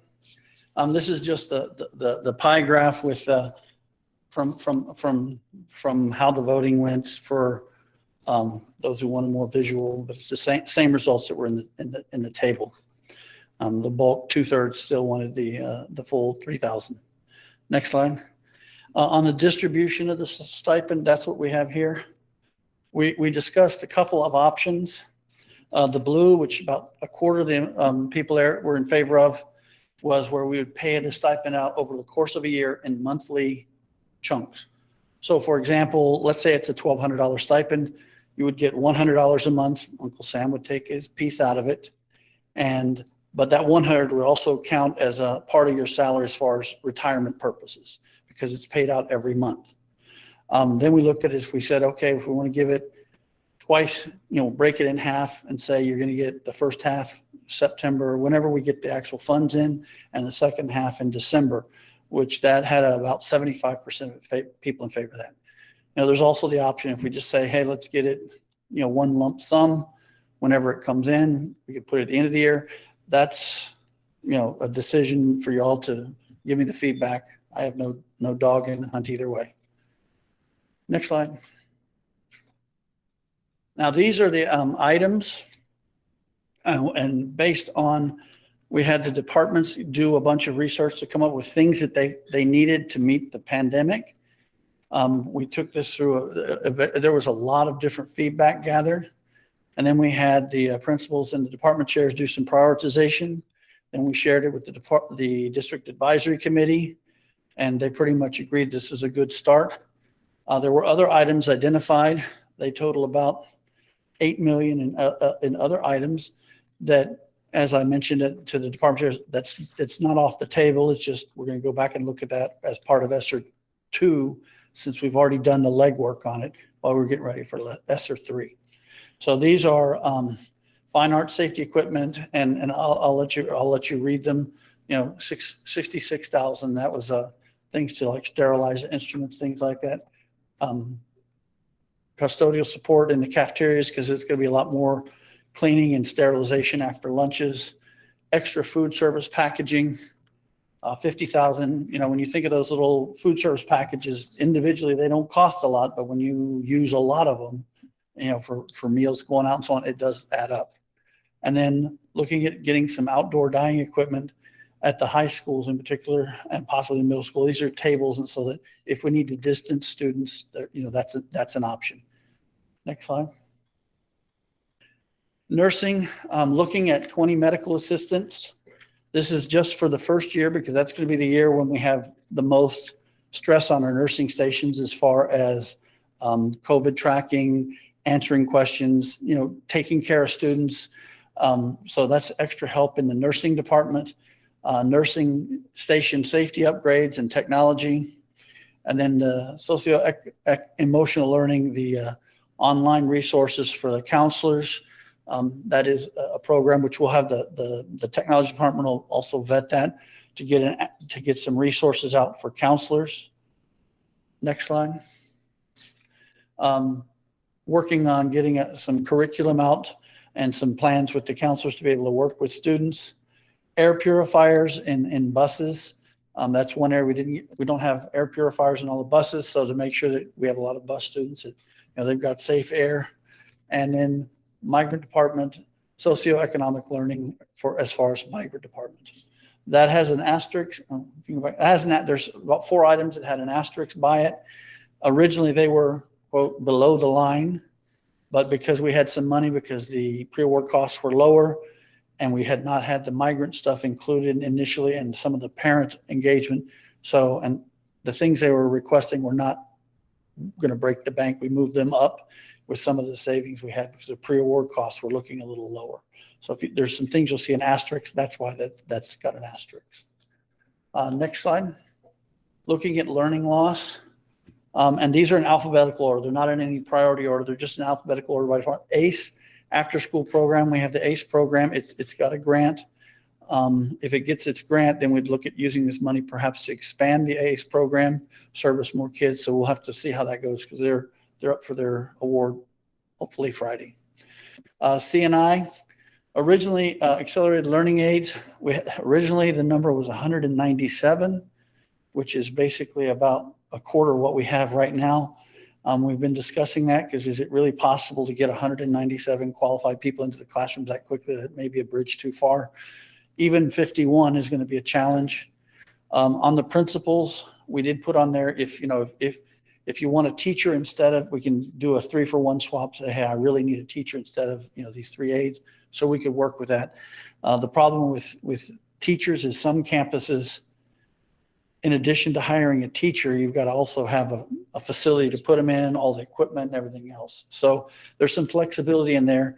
That averages out to about 3 additional aides per campus, which they can be shifted based on what the need is identified. And the CNI, they'll be doing the data analysis to figure that out. But the big thing they want to emphasize is training those aides, extra training to working with the teachers to meet those needs that the students are going to have for accelerated learning. After hours programs, 6.5 million. That can include Saturday school. That can include extended day enrichment programs. We took some of the money we originally had in the aids and just moved it there for now. We always have the option to go back and amend the grant if there's some other things needs we identify as we go through next year. Like the CNI accelerated learning loss, that money, will it be distributed? Will that be distributed out to campus principals? to Which use as one? Necessary, once they get their data in and they know what everything need to target? Which, The CNI accelerated learning after hours programs? what'll happen is we'll develop the program and then it'll be used to like pay teachers or tutors after school. Right. If we decide that, hey, we need to do some enrichment in some other areas, Saturday school could fall under that also. And to be honest, if we decide we want to have an enriching summer school, we could use some of that. Although we didn't put the money into summer school because we're using our state comp funds to continue the summer school, because this is going to go away and we're still going to need to fund summer school at some point. The calculators, those are basically needed from 8th grade up for math and science. We sent a lot of them home and they didn't always come back in operating high-speed condition. So we need to refurbish the math and science calculators for the high school students and the 8th graders. That's the other area of need there. Next slide. CNI, professional development, they're working on a plan for the whole 3 years as far as work with teachers in different areas to upgrade our teaching force, because that's the most important investment we can make, is making better trained teachers and helping them in front of the classroom. Next 3 are all ESL related for our English learners. The accelerated learning programs, that's for academies for those students, as well as after school programs, training, professional development for our teachers who work with those EL students, as well as some additional technology support for them. Next slide. Fine arts equipment. That's a lot of equipment for, we have a very successful and varied fine arts program. Some of that is to make sure we have more instruments so kids aren't sharing instruments as far as the safety concern, and other equipment that Mr. Bissett had identified that, hey, we can take care of our students' needs there. The one-to-one Chromebook programs, putting an extra $600,000 into there. Once again, we had a lot of Chromebooks that are not going to be as serviceable in the fall. We've got some plans in different ways we're purchasing. We got to continue that because we want to make sure every student has a device to use. The IT elementary classroom redesign. This is a project to basically work on the classrooms to make them much more student-friendly, as far as more ability, the furniture able to move around, put it together in different ways and do different things in the classroom to make a much more engaging learning environment for the students. That's kind of been, Mr. Amdahl has been working on that, and with the particularly the elementary principals, but it's a program to do that.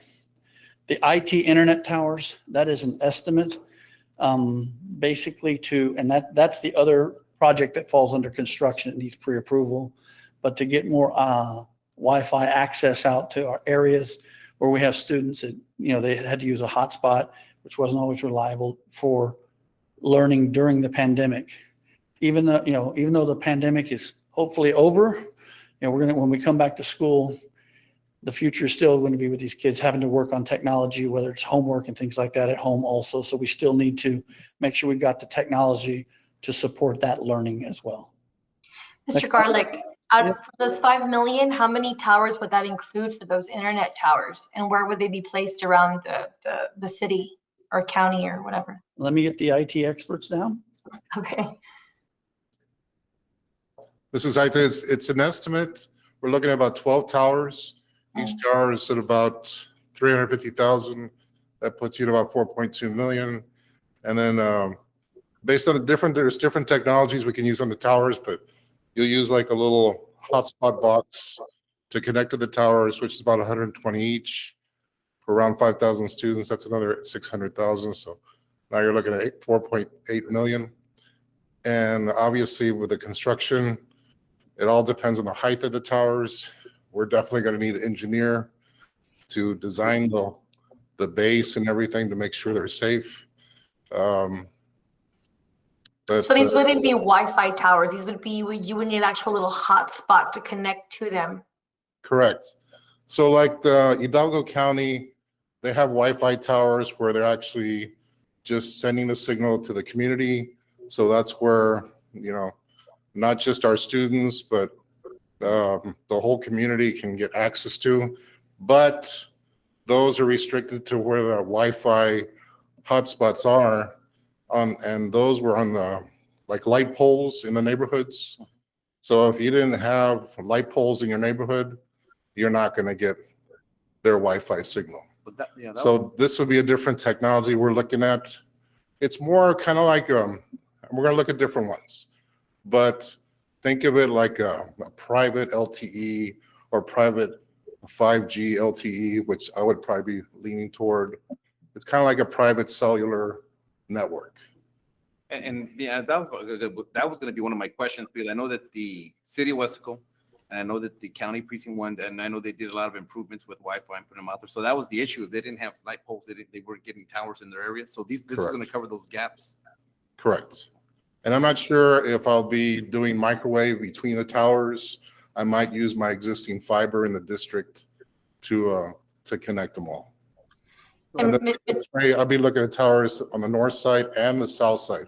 Right now, the county didn't do anything on the south side. So I'd be concentrating more on. So the different towers, that's what we purchased this past year. No. We didn't purchase any of the towers. That was all the county. Oh, okay. We just provided space on our school district. Oh. The rules. So this is going to be different. This will be a little bit different. Okay. Mr. Martinez, I'm thinking, because I have kids and they lose all kinds of their phones and all the electronic stuff. If this hot spot that you're saying is lost at their house, that's it, they have no more, I mean, is that the only way that they would get it, with that little hotspot you're going to give them? The good thing, I guess, it's kind of like a hotspot. I mean, if they lose it, I can give them another little box and I can disable the old box. So that way people can't just pass them around and give me another one, give me another one, give me another one. So we can shut down, we'll have control of all that equipment. Okay. Like kind of like the Chromebooks, but when you sent them home during the year and. Correct. Okay. And we're going to continue that. That was my follow-up question. We're going to issue out devices to all our students, that way they can utilize these tablets. I believe so, because, you know, right now there's over 50 online resources for the students. Right. And, you know, after school, they need to go home and continue their work. We do a lot with Google Classroom and a lot, I mean, teachers are fully on board with the online. Right. So you're going to still see online activities. Yes. Okay. So going back to that classroom redesign, the IT elementary classroom redesign, would that mean that teachers are just getting more technology in their classroom, or what does that mean, classroom redesign? I've got Mr. Amdahl here.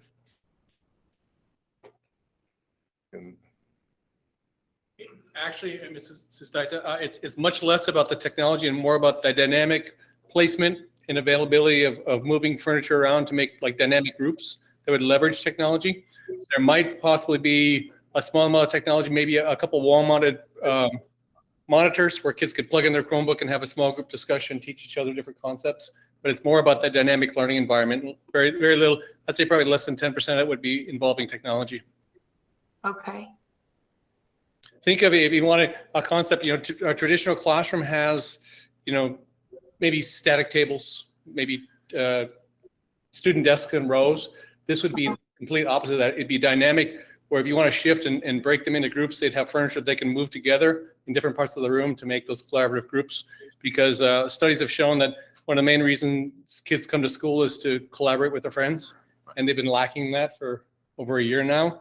So this would actually really heighten that for the kids. So is it like electronic tables that move on their own, or what? Like, what does that mean?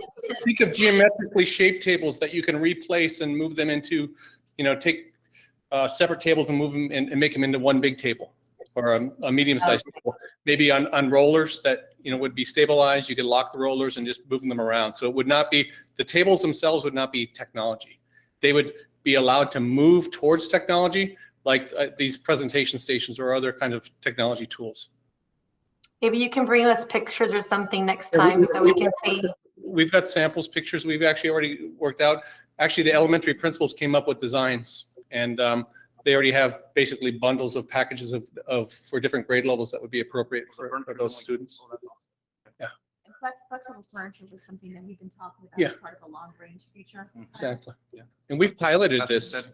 We did about 30 grants about 3 years ago we piloted this concept, it was very successful. The kids felt more comfortable in the classroom, felt like they had more ownership of their classroom because it was their classroom and they had different choices in where they sat. So I think that's great. That's awesome. I would love to see that. fantastic. All right, thank you. Thank you, Scott. Carlos, next slide. We're also looking at working at with the socio-emotional learning, some reliever or recovering some of those students who've fallen through the cracks because of the pandemic. PFE is parent and family engagement, training of trainers as far as being able to train people to work with parents and help out in the community. Project Smart for Migrant, and parent family engagement, continuing education programs. And the last one, I think I typed that one twice. I apologize. The big thing I want to emphasize here is that I am not a subject matter expert on everything. This was a collaboration with people across the district. Next slide. And that concludes the basics there. Yes. Historically, we always look at about October, November when we try to work with the supports for our students with state comp monies. But now, if this is approved, we're going to have that robust funding to help out with the needs right from the get-go, taking off with our students. On top of that, we're going to be able to supplement through state compensatory and continue providing those supports right away for all our principals. When they submit their proposal and they submit it and they identify the needs, as you mentioned, Mr. De Los Santos, then we'll work closely with the principals to provide those funds for them to get going with those supports. And also market to our, our parents, our students, so we can get them the need and the acceleration that they need to get going for the instruction. You also have in your packet a 3-page memo with all of the projects. On the 3rd page, that's the projects that did not get funded under ESSER 3. That's the starting point for ESSER 2. But the one at the bottom where it says CTE, PPE, after discussing and meeting with our CTE director, that could fall under Perkins, so that we're going to move that above the line also. But these are the starting point for other needs that were identified. And if there's things that, that you've seen here, if you've seen some holes, I welcome feedback at this time. Thank you, Mr. Garlick. It's, a lot of great opportunities with this grant, and add and supplement and update a lot of programs and technology. So excited for that. Yeah, I think it says a lot also as far as about the administration and what you all are planning, that we're exceeding the 20% minimum requirement. And that's something that you don't see across all districts. So that's really good that we're focusing on that and providing that additional opportunity for students and parents and our staff to jump right into it, like you said, and start closing that learning gap. So And thank you've you for the got presentation, sir. on Thank you. item L coming up is where you also have an opportunity to address the stipend at that time. Thank you. Thank you, sir. Thank you. So we go on to item, still discussion item number 10, letter B, interim financial report for the 9 months ended May 31st, 2021. Mr. Sanchez, will you please present?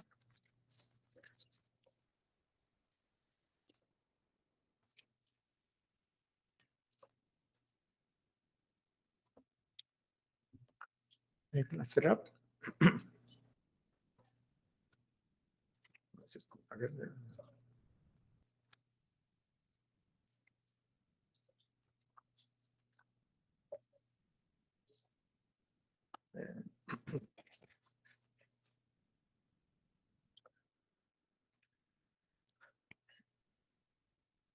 There you go.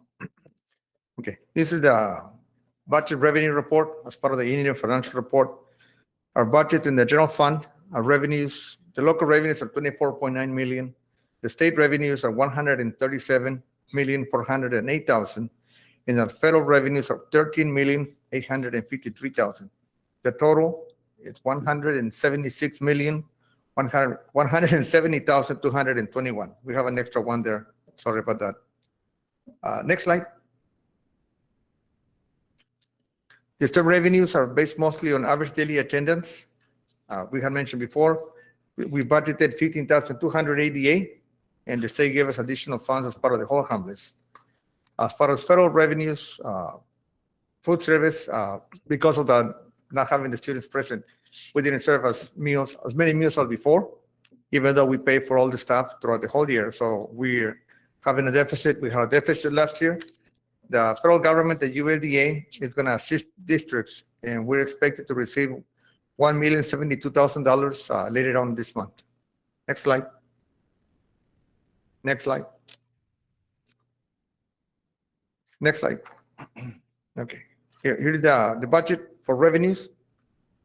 The amended budget on local funds, local revenues of $24,909,000 budgeted. So far through May 31, we have received $25,687,000. That is 103%. We went over the budget that we had. A lot of it has to do with property tax collections. We far exceeded what we expected. We didn't think collection will be as much as they are now. And we still have 3 months to go. So local funds, we're doing good. The state funds, we had budgeted $137,408,000. So May 31, we have $111,014,000, and that represents 80.79%. And on the federal revenues, out of $13,853,000, we have received $10,180,000, which represents 73.49%. Overall, of all the revenues, out of $176.1 million, we have received $146,882,000, which represents 83%, which is pretty good through May 31. Next slide. On the expenditures, as you all know, we broke down the expenditures by 5 groups of functions. On the instructional related side, we had budgeted $116,435,000. As of May 31, we have expended or encumbered $74,766,000, which represents 64%. In the instructional support, we have $27,919,000 budgeted. We have expended or encumbered $19,664,000. That represents 70%. On the administrative expenditures at the campus and district level, we had budgeted $14,567,000.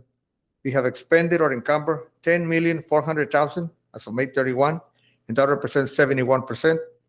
At the district-wide support items or areas, we have budgeted $28,426,000. We have expended or encumbered through May 31, $18,450,000, and that represents 65%. On our debt service, that is the area that we use to pay our maintenance tax notes, the loan that we pay out of the district budget without levying taxes on the taxpayers. We had budgeted $2,568,000. So far, we have expended $1,208,000, and that is 47%. In this one item, by the end of the year, we'll pay the whole amount. In August, we pay the rest of the payments. Next. This item and the next couple of slides are items that we use for as reconciliation to show how the expenditures that we have in the budget, why they are more than the money we have budgeted as revenues. In here, we have items that we brought forward to the board before as amendments. The first item is a carryover of state allotment funds. These are allotments, like in this case, early education allotment, the state compensatory. They were the biggest ones.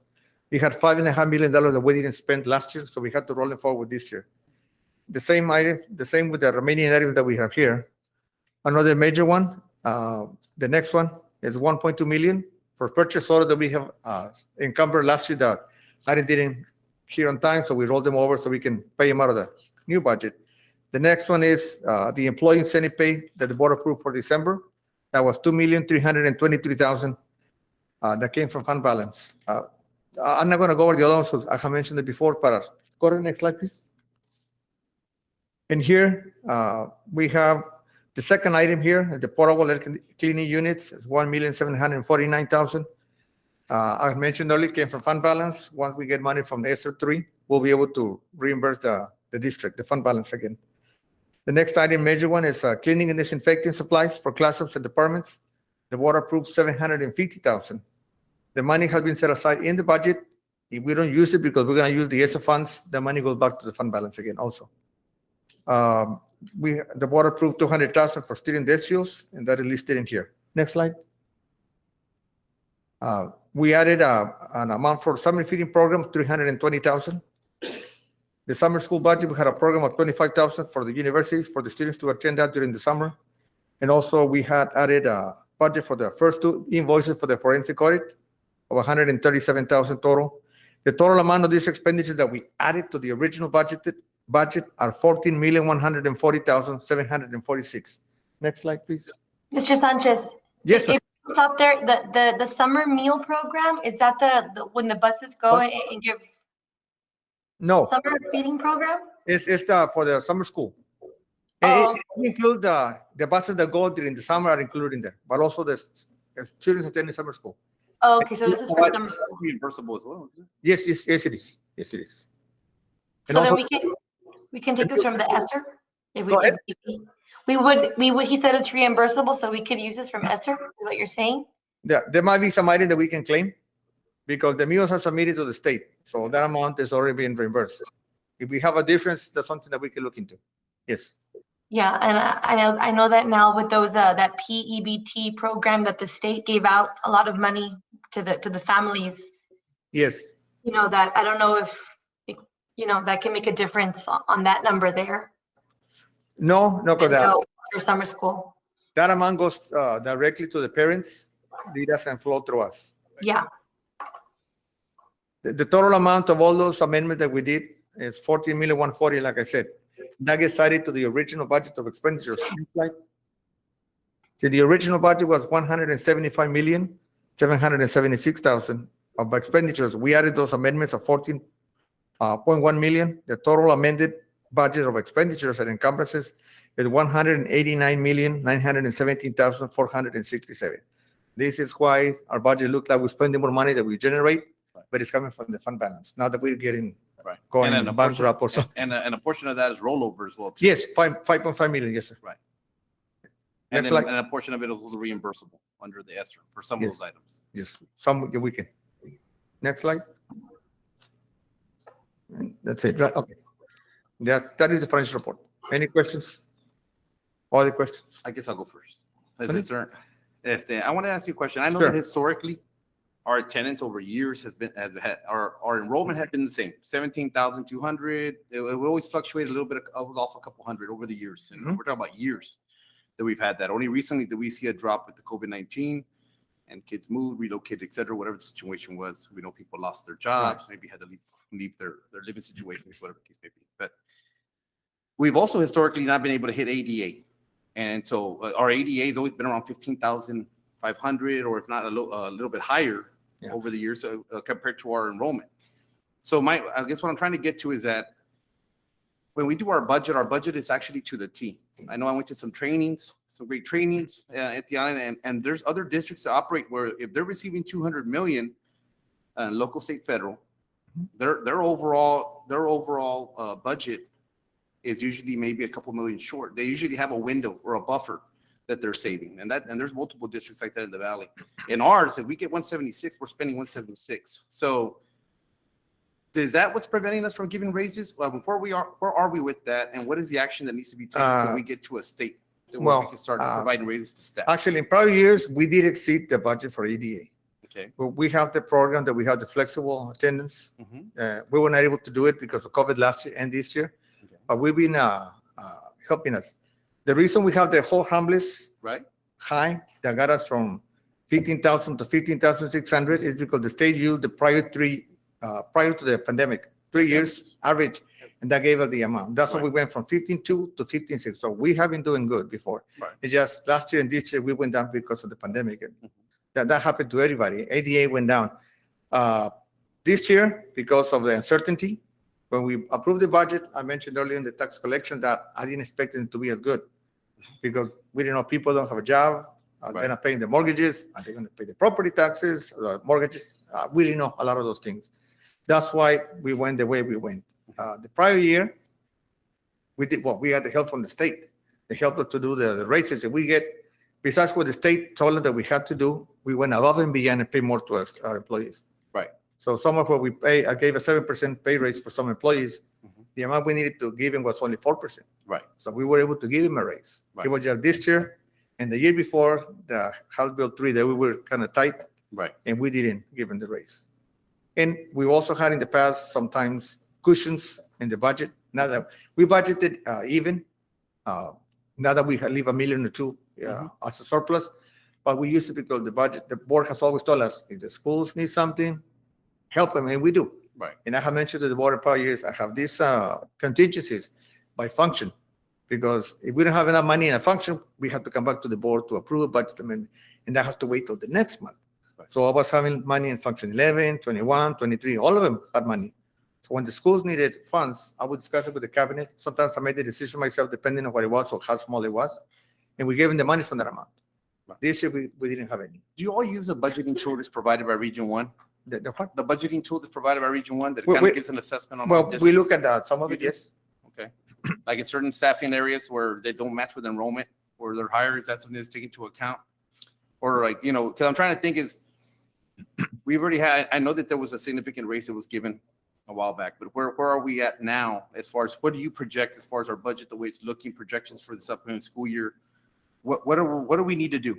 That's what I'm kind of asking. For pay 'cause raises? That's the big question, right? Well, we have some amounts right now that I'd rather not mention. I said, oh, you said at the meeting. Right. No, I We're know. looking No, at- hold you accountable. We just, we- this is, Yeah, we have a workshop next Monday okay. to discuss the budget, and we'll mention the information there.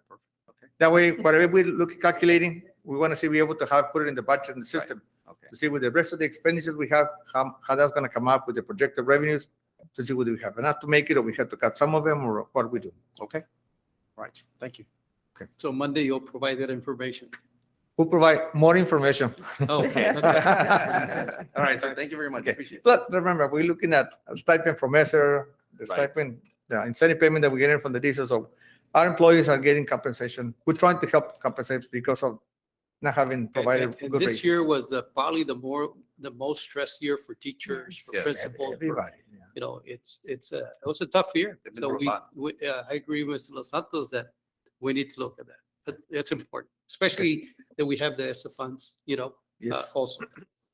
Definitely.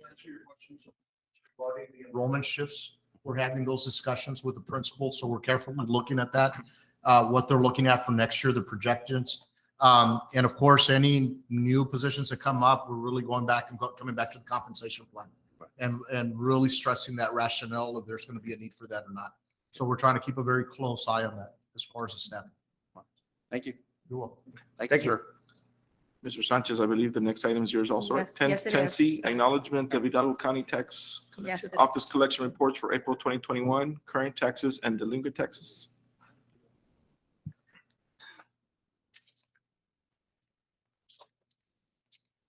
So this is a no action item, Board of Trustees. And let the minutes reflect that Mr. Andrew Gonzalez left the meeting at 9:25.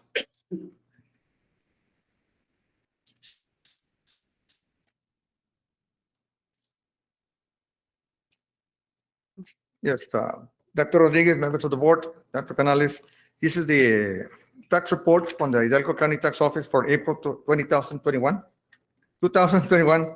And from the original levy of the current levy was $25,670,034. We have collected today $24,436,587. There have been adjustments of $385,523,000 added to the tax roll. And the total collections net are 93.79% through April 30. Last year, we had collected 91.84%. So we are almost 2% higher than last year. For the delinquent taxes, which are the prior year levies, we started with 4,183,000. We have collected through April 30, 847,918. We had decreases on the tax roll of $105,565. That represents 20.8% net collections. Last year at this time, April 30, we had only collected 14.58%. So the delinquent taxes are 6.22% higher than last year. So that was mentioned earlier, that collections were real good this year. So far, through April 30, we're doing good. And we still have 4 months to go. Sounds good. Thank you, Mr. Sanchez. All right, so now I'll go to item 11, discussion and possible action items. A, discussion and possible action for the board to consider renewal of the district's employer-paid term life insurance with Blue Cross Blue Shield of Texas through the interlocal participation agreement with the Texas Educational Employers Benefit Cooperative, or authorize administration to solicit proposals for the same. Board of Trustees, as an enhanced benefit, our school district provides all employees with $25,000 of term life insurance at no cost to the employee. Employees may also purchase up to $100,000 in additional life insurance at group rates. In 2017, the board approved a resolution to enter into an interlocal participation agreement with the Texas Educational Employers Benefit Cooperative. Public entities may purchase products through purchasing cooperatives such as this one without conducting a formal RFP. Through the TEEBC, current rates with Blue Cross Blue Shield are guaranteed through August 2022. We pay $120 a month per employee for this $25,000 of term life insurance at no cost to the employee, for an annual cost of $33,120. So we are recommending that you renew the district's employer-paid term life AD&D with Blue Cross Blue Shield through the interlocal participation agreement with the Texas Educational Employers Benefit Cooperative. So we're asking for your approval. So move. Second. I'll have a motion by Coach Nieto and a second by Mark. Yes. Any discussion? Let's take it to a vote. Jackie Sustaita, Aye. Mark de los Santos, Aye. Coach Nieto, Aye. and Coach Trevino. Aye. Motion passes. Item B, discussion and possible action for the board to consider renewal of the district student accident insurance, athletic, catastrophic, and voluntary with student assurance services underwritten by Emeritus Life Insurance Company through the brokerage store for school year 2021, 2022, or authorize administration to solicit proposals for the same. RFP 19-07-39. Board of Trustees, we do purchase insurance to cover students in the event of an injury while participating in UIL sanctioned activities. Our plan provides 100% of benefits at no cost to the athlete or their parents if provided through the Lone Star Athletic Network. So in 2019, the district conducted an RFP process for student athletic insurance and awarded the proposal to Student Assurance Services through the Texas Insurance Service Center with an option to renew for 2 additional one-year terms. A total premium of the Student Assurance Services renewal proposal is $346,548, a decrease of $42,465 from the previous year. This will be the final renew option for this product, and we will have to go out for bid next year if needed.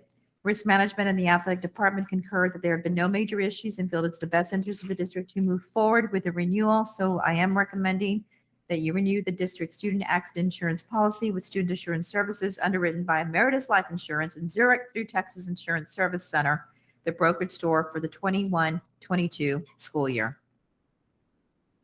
So move to approve. Second.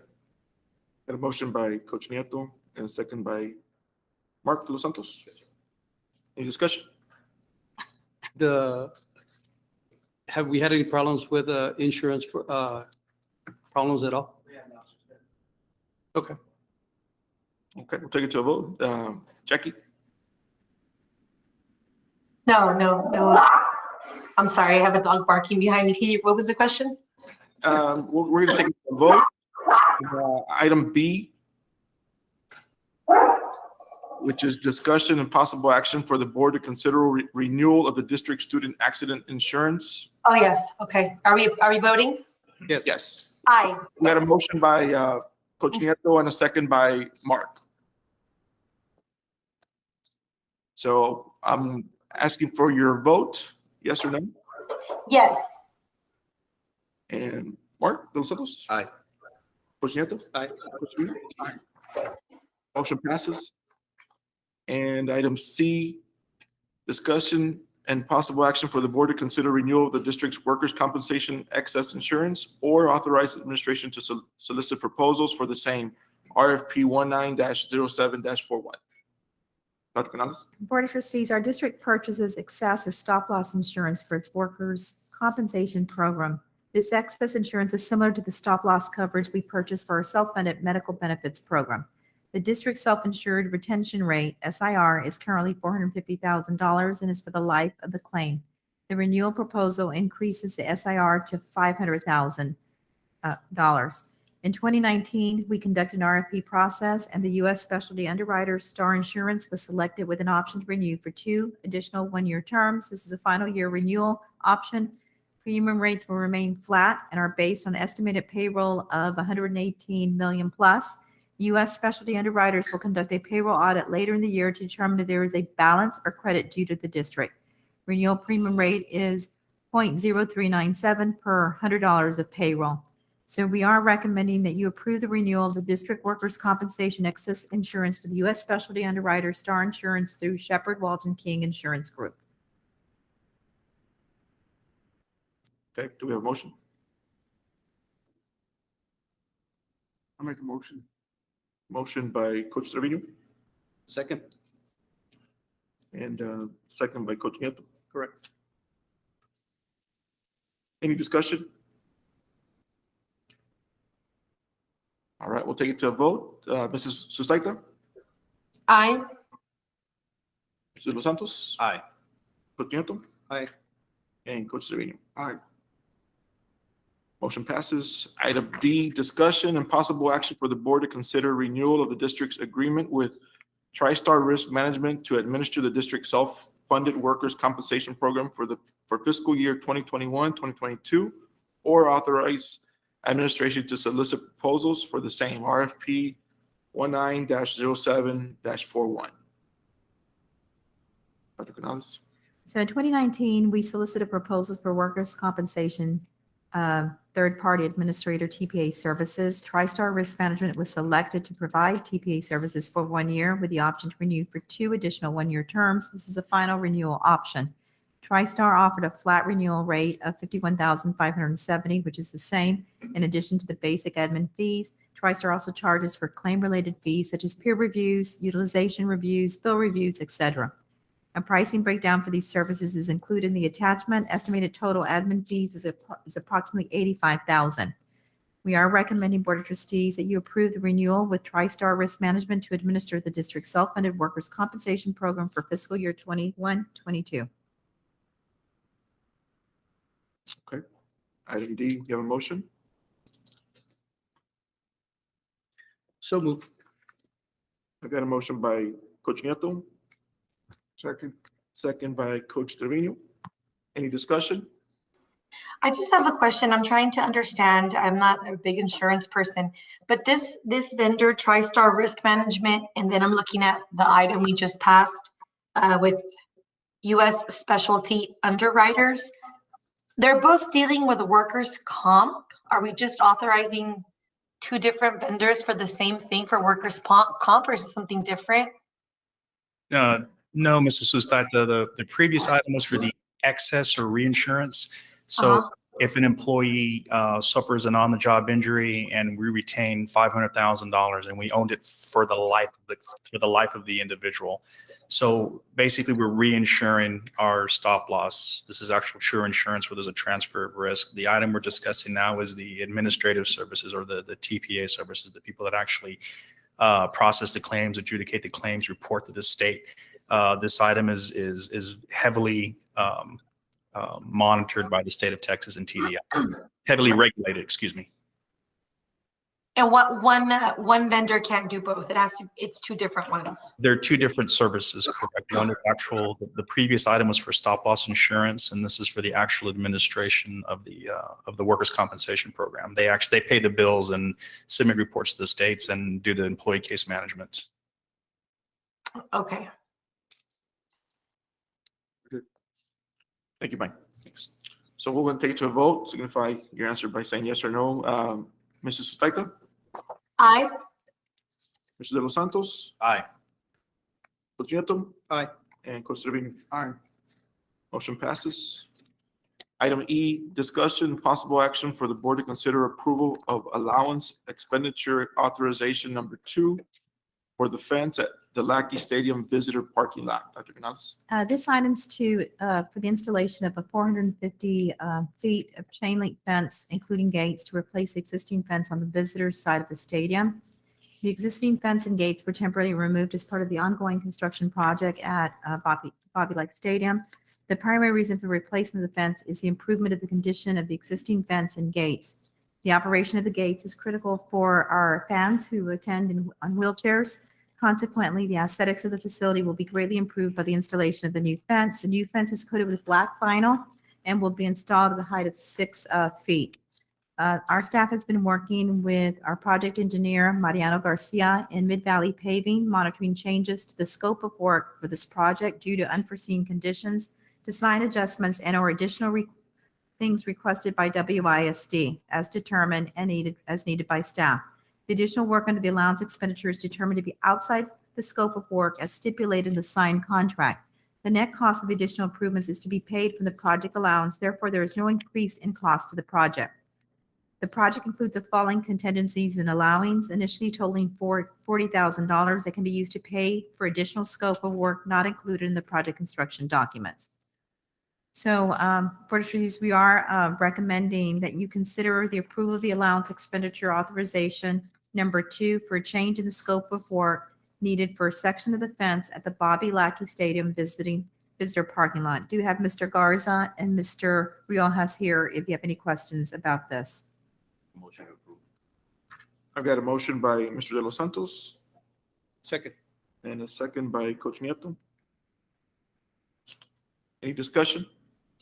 Are we going out for a bid on this, Oscar, or is this already? This will be done as part of the project that's going on right now. Because it's flat work, poles need to be put into the ground at the time of throwing the flat work. We need to process this as soon as possible.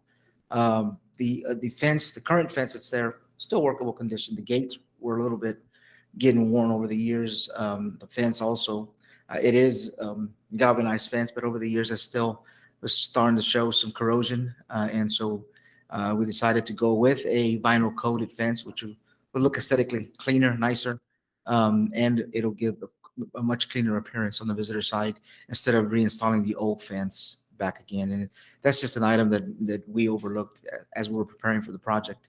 The gates really needed to be updated. They're 16-foot gates, so they're pretty long, and so over time they start to sway, and it just becomes harder and harder to open them. The gates also are very important because that's where our handicap accessible areas are for parking for the visitor side. So we want them to be as smooth as possible to allow our fans in. Is it any part of that gate or any part of that fence going to be reusable? You know, like. Oh, yes. Some of the material will be reusable for sure, because all of that stuff we get to keep. And so we have an area at maintenance where we do retain a lot of the material that was still usable by the district. And obviously we have some great staff that are very good at utilizing the supplies and materials that we have, and they will put them to good use in the event that we need it. Yes, sir. I would like for us to, I mean, that's the same fencing we have over at Weslaco East. A lot of areas, yes, sir. Mm-hmm. So eventually, you know, we're talking about appearance and so forth, you know, maybe utilizing some of that black galvanized or black covered. The powder coated. Yes, sir. We used it for a project this past summer. We redid all our baseball and softball fields for both high schools because we were in need of new fencing, and we did all of them with powder coated, and they turned out really, really nice. It looks a lot cleaner, and you get a little more lifespan out of the fences that way. Yes, sir. So this is a proposal just for the visitor side, correct? Just the visitor side, yes, sir. Not the north side fence that is No, 20 years old. No, that one needs to be redone as well, but we have a plan for that through our maintenance department. And we've been, I don't know if you noticed, but we've slowly been working our way around. Yes. So we're to that point where we're now going to look at that north side. Okay. Yes, sir. But we're getting there. Yes, sir. Thanks. Thank you, Oscar. Yes, sir. We'll go ahead and take it for a vote. Please signify yes or no. Jackie Sustaita, Aye. Mark De Los Santos, Aye. Coach Nieto, Aye. and Coach Trevino. Aye. Motion passes.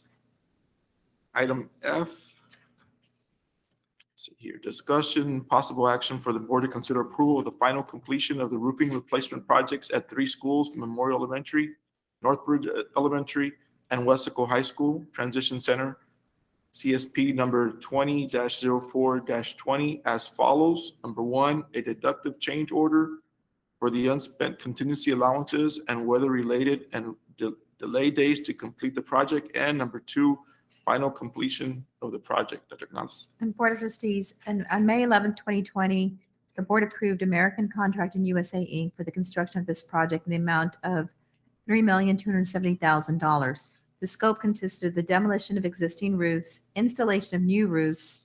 The project will be deemed to be completed on time upon approval of the additional days requested, which are 99 weather and project delay days.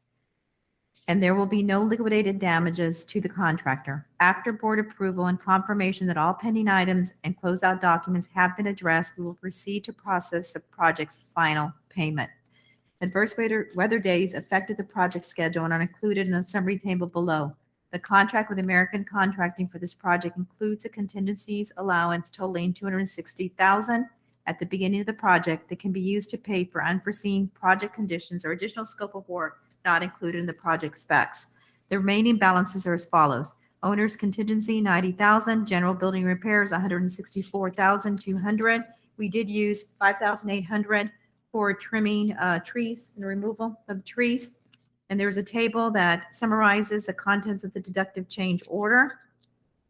So we are recommending that you consider to approve the following for the roofing improvements, a final completion of the roofing replacement projects at the 3 schools mentioned, Memorial, Northbridge, and Weslaco High School Transition Center, which includes a deductive change order for the unspent contingency allowance and weather-related and delayed days to complete the project and the final completion of the project. We do have staff here if you should have any questions. That me, Mr. Garza. And there you go. Motion. Motion to approve. A motion by Coach Nieto to approve item F. Second. And second by Coach Trevino. Any discussion?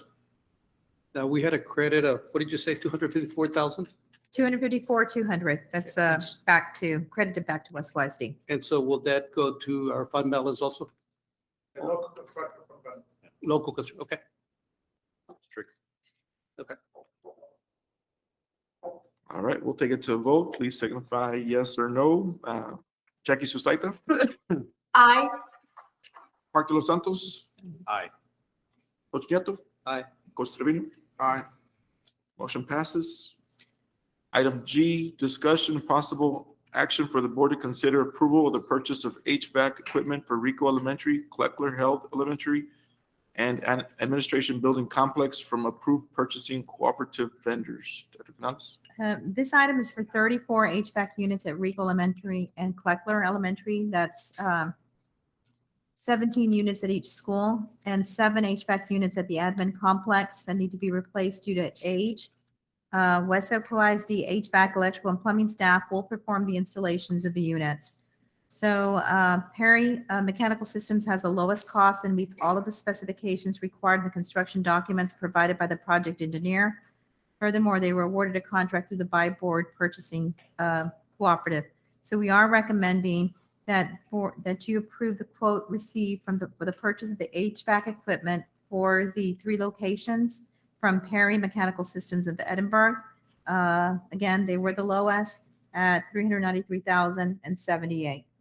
And our staff will take care of the actual installation of the units at all locations. So move to approve. Got a motion by Coach Nieto to approve item G. Second. Who got it? Coach Trevino. Second by Coach Trevino. Any discussion? And for our medical guys, I guess, the brand that we use it is a high quality brand, correct? Lennox. Right, the Lennox? Yes, I know that this word was used before, but it's the Cadillac of the AC units in terms of this type of unit. Yes. It's a dehumidification system that's already designed into the unit. And of course, the outside air intake is already designed into the unit as well. All right. Thank you, Beto. So what we talked about with the ESSER, these schools will already have their upgrades. And when everybody else gets their upgrades, if it gets approved, we won't be needing to do this for these schools anymore?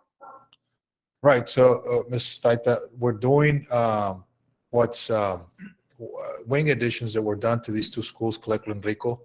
That was after the original construction of the campuses. The wings were added about 4 years or so later. And so we've already taken care of the original construction of the campus back in, I believe, 2012 or so. And that was done in-house as well, a total of 88 units. So now we're just having to take care of the other units that still had some life And at the time. it's also going to include the Emmett building. Right. So the administration building, we got units that are already 18, 20 years old, and including the boardroom, the training lab, and so forth. And we need to replace those as well. Yes. How many units are you replacing here? And here we've replaced actually, it's going to be a total of 9. 7 are the ones that are being purchased here. 2 of them we already had salvaged from the old field house at the high school.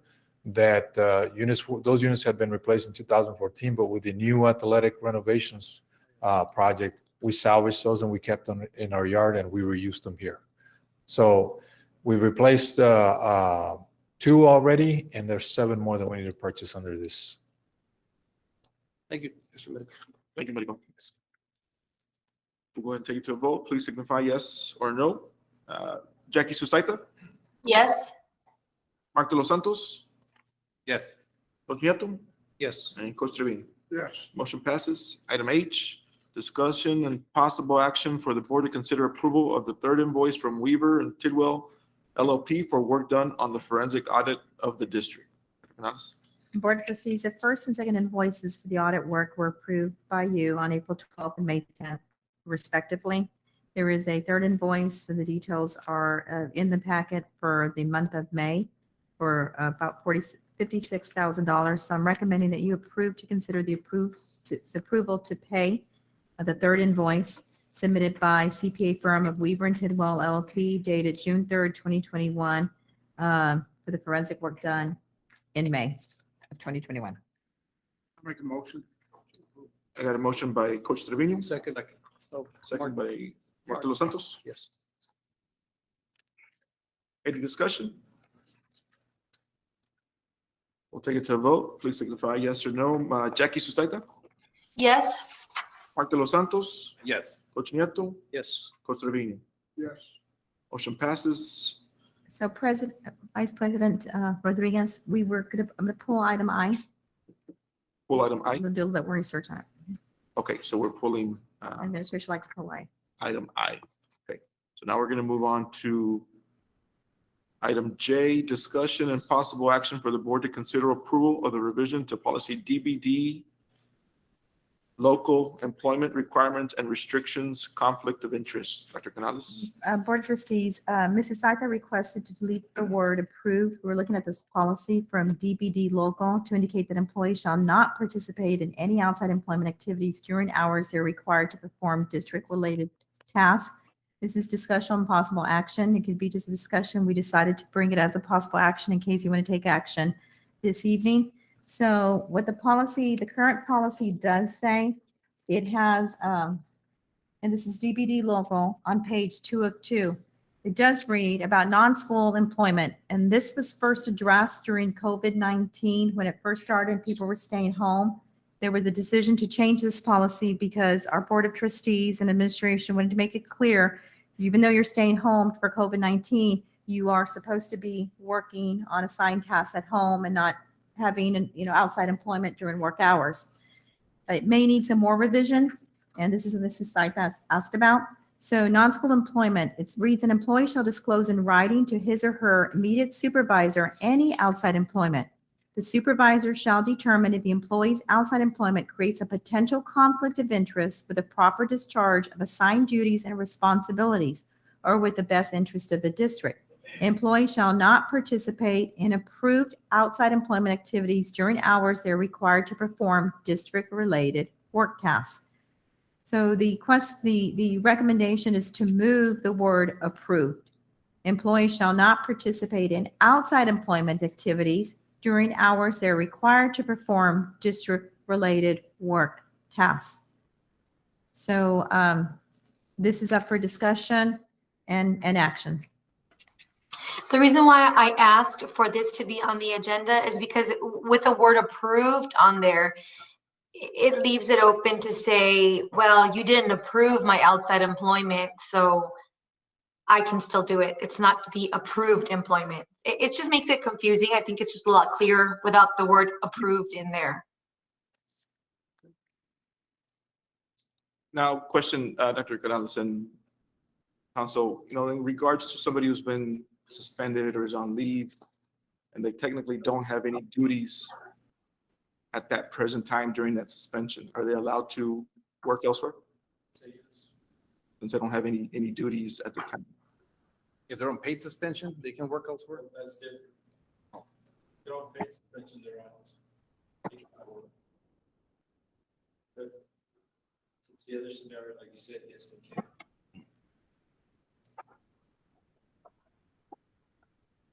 So do we have a motion on this item? Make a motion to approve. Second. Got a motion by Mark de los Santos and a second by Coach Rubin. I didn't get to hear on the camera what Mr. Sepulveda's comment. Can somebody who has been suspended work outside, or what was the answer? The question or the answer was if it's on paid suspension, the answer is no, even though we don't have any district activities assigned to them at that point in time. Right. But if it's not paid, not then paid, they can. then we can. That's So according do we to. need to write that down in policy somewhere to make it clear and add it also?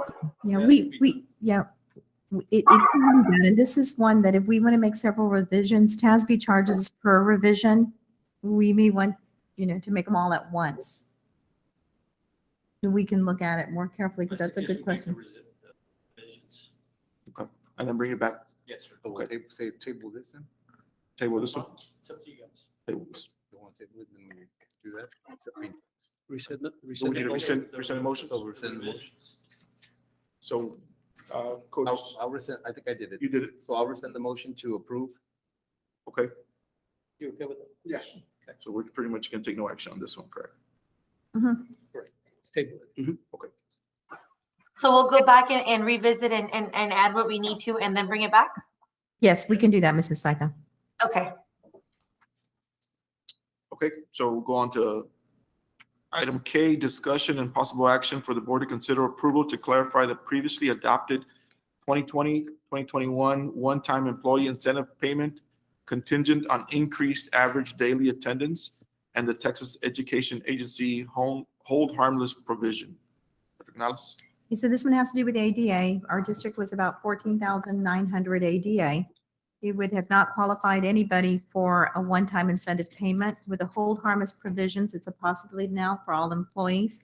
So Board of Trustees, you have options on this one. So option one is to pay $1,000 incentive payment to all staff that work for the district during the 2020-2021 school year, prorated by the period of time employees were hired by the district. For those employees that terminate their employment early, December 2020 return to resignation, they'd get half. Prorated monthly for those employees that left the district after any month, November 2020, March 2021, 1/9 for each month work. So that's the option, 1,000 for everybody with the prorated. The second option is pay the incentive amount as was shown earlier, and I believe you have a copy with you. We can display it again if we need to. Where you pay the amount as shown on the schedule, which was presented during the public hearing held on August 24th, 2020, as part of the discussion for the 2020-2021 budget, which included the following incentive amounts for 15,500 ADA. That was the highest amount considered in August 24th, 2020. So in that, teachers would get 1,000, Nurses, counselors, librarians, athletic trainers, instructional coaches, and administrators would get 800. Paraprofessionals, instructional aides, manual and technical trades, and bus drivers, 625. It would also prorated by period of time employees were hired by the district for those employees that terminate their employment early as explained in option 1. So we've had the public hearing today. We have clarification on what was meant with this.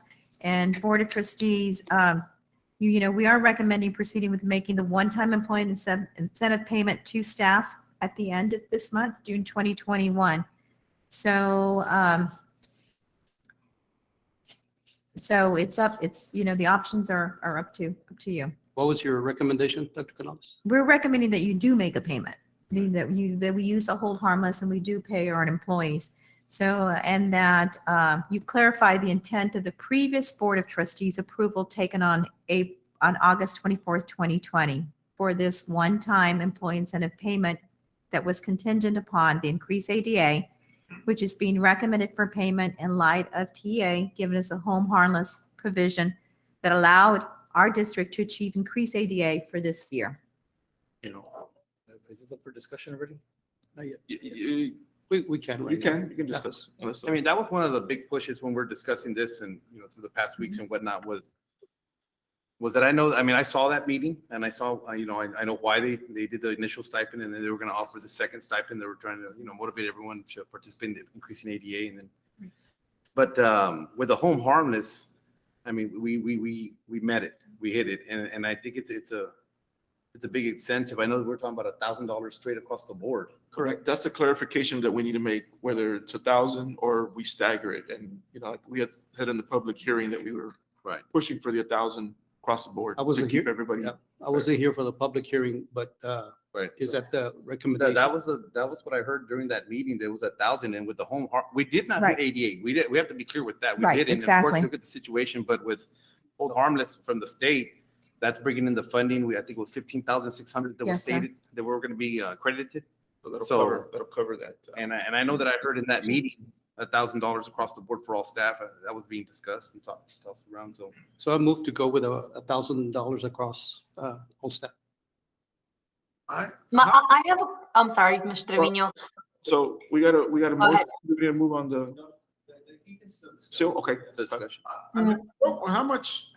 How much more of a difference would we need to pay, or would we need to allocate in order to, because $1,000 by the time you get paid and so forth is really not $1,000. It ends up being 800 and something maybe.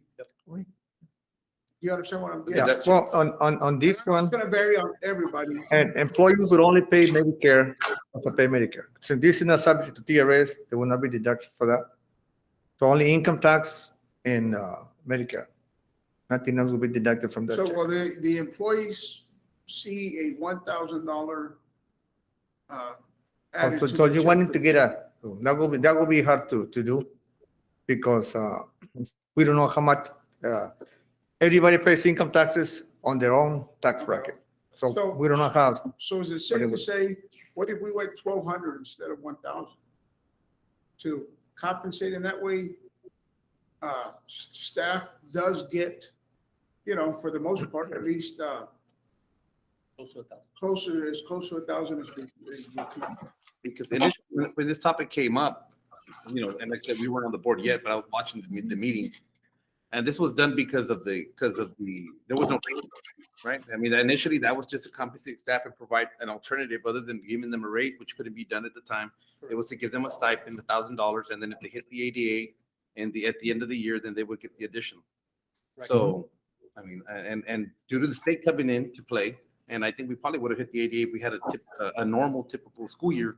Correct. I think $1,000, and I understand what Mr. Trevino is saying. He's saying to compensate for the deductions as far as the benefits and whatnot that are deducted. And that's my question, Mr. Sanchez, that I've been asking. And I know we talked to Mr. Aguilar. He was very helpful during the week last week and met with us for a while.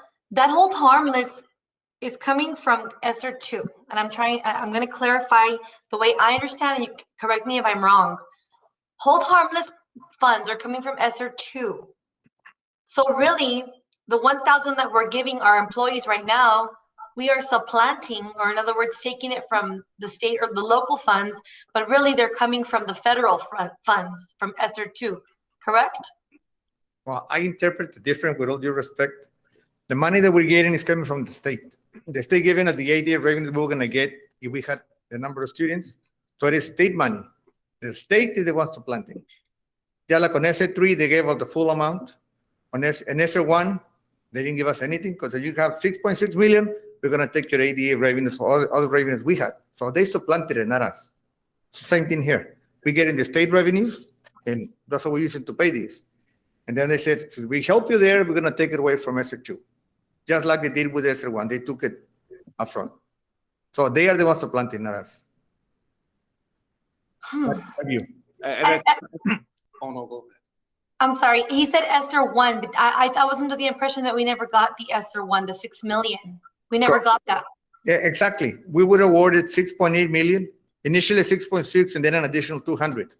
And they said, this is your money, but we're gonna deduct it from your foundation money, which is the ADA. So they supplanted it also. We didn't see it because they took it. So we had to recognize it in the books as federal revenues. And then we came back to the board at the end of the year with an amendment to deduct state revenues because we had the ESSER money one. So they supplanted that one as well. That's why we didn't see it. And I think what she's trying to get to is that she's saying that since of course the state did the supplanting themselves, but this is a local initiative that was done by the during administration. During a different administration, right? So we can't use federal funds to kind of do an increase, so we'd have to take them out of our own local funds. If we wanted to increase to 1,200, so that leads me to my next question is, I know we're looking at the additional amounts of 1,000, 800, 600, et cetera. Now we're talking about doing 1,000 across the board. Right. Is it being our budget expert here? Is that something that we can do as far as going now to 1,200? Is that something that's gonna? Yes, we can. Yeah, well, I'll take more money from the current budget that we have. Okay. Yes, but we can be done the additional, make it 200 like you said. But in true honesty, we've been receiving, or we will be receiving a lot of reimbursements, like for the ESSER 3. Yes, air purifiers correct. that we use and so forth. So yes, we would take it from the local fund, correct? But I mean, I think it's something worth looking into. So we can, because it'd be about $500,000 different. That pre-award cost is the what I've been reading, the pre-award that we use, we can't do that with this and award that money? Well, the next agenda item discusses that part. That can go as so pre-award. Well, actually, no, because, that's another agenda item. No, because that can be, that's something that we can do on the other one. It wouldn't be pre-award, but it can be done. we can table this item. Right. And then, Well, I'd rather take action on it with all due respect, because if we were to pay it in June, right, we have to move. we need to prepare payroll, everybody to work on it. what if we can approve it on Monday with the additional funds? That would make it real tight Yeah. for us to run it. Because the payroll window, right, process. Yeah, forget. Can we approve right now the 1,000 and then approve any additional funds we can add for July? Yes, any Yes. additional funds that our Board of Trustees would like to consider as retention Okay, so we can be considered in July, and we do have an item on that And that for would be next ESSER school money, that year would be federal funds. Right. for retention. Okay, so I'll keep the motion to approve. Yeah. Yes, I'll second. Okay, so for item K, I've got a motion by Coach Nieto. Correct. And a second by Mark de los Santos. Any further discussion? So by the 21st on Monday, when we talk about that one will be ESSER funds. Yes. So if we wanted to, then we can go ahead and possibly even, do 500, I guess. Correct. Or anything else, yeah. Yeah, you can just bring how much total is gonna be for the extra 500? Is that coming up on L? Will we just add to L? So L will be for, yes, L is Retention for retention stipends Correct. for next school year. So So if we wanted to add, we could add to that. Yes, correct. Okay. Okay, thank you, Mr. Sanchez. Thank you, sir. So we'll go ahead and take it to a vote.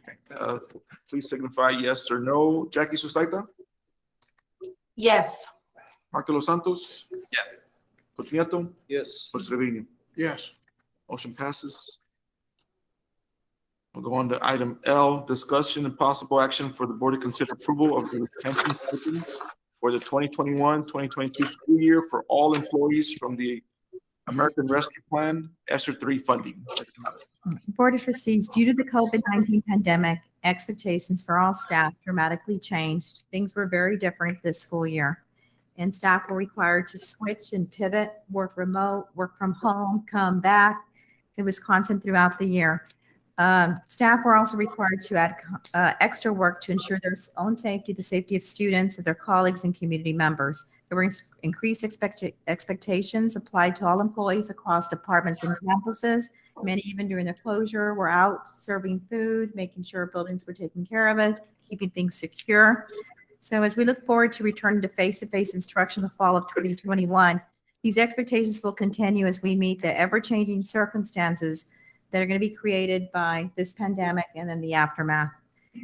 We would like you to look at a stipend that will assist in retaining quality staff we have throughout our district during this trying time and through the year. You do know that we have a lot of vacancies. I shared with you that we still have 64 to fill, in the next month. Sometime in July is the last date where staff members, teachers, and others, 45 days before the first of instruction, need to say that they will be leaving us. So we'd like you to consider, and we are recommending a stipend for all employees with ESSER 3 grants. And you do have a table in front of you ranging from, we divided this up by $500, ranging from $500 per staff member, which would be $1.127 million from the ESSER 3 to $3,000 per staff member. So we're asking that you approve a retention stipend. The amount is up to you for all school employees from the ESSER 3 funding due to the increased work requirements caused by the COVID-19 pandemic this year and what we know we face in terms of accelerated learning loss, safety, and security as we come back from a major pandemic. I definitely would say the 3. I mean, are we discussing it or not yet? Yes. Okay. Well, definitely we want to reward our staff and boost morale. And I would say go the max with 3,000 per staff member. I know we worked hard on this during the week, and Mr. Aguilar met with us, and he, it was a push, and this hadn't come up before until last week. And it really upset a lot of the community, and it upset me, and it upset a lot of people that this topic wasn't brought up in some of the surveys that we had seen. And I'm just going to be very clear that this was definitely a push. And I'm very glad that the people that were able to help us with this were able to do this, and we appreciate the help.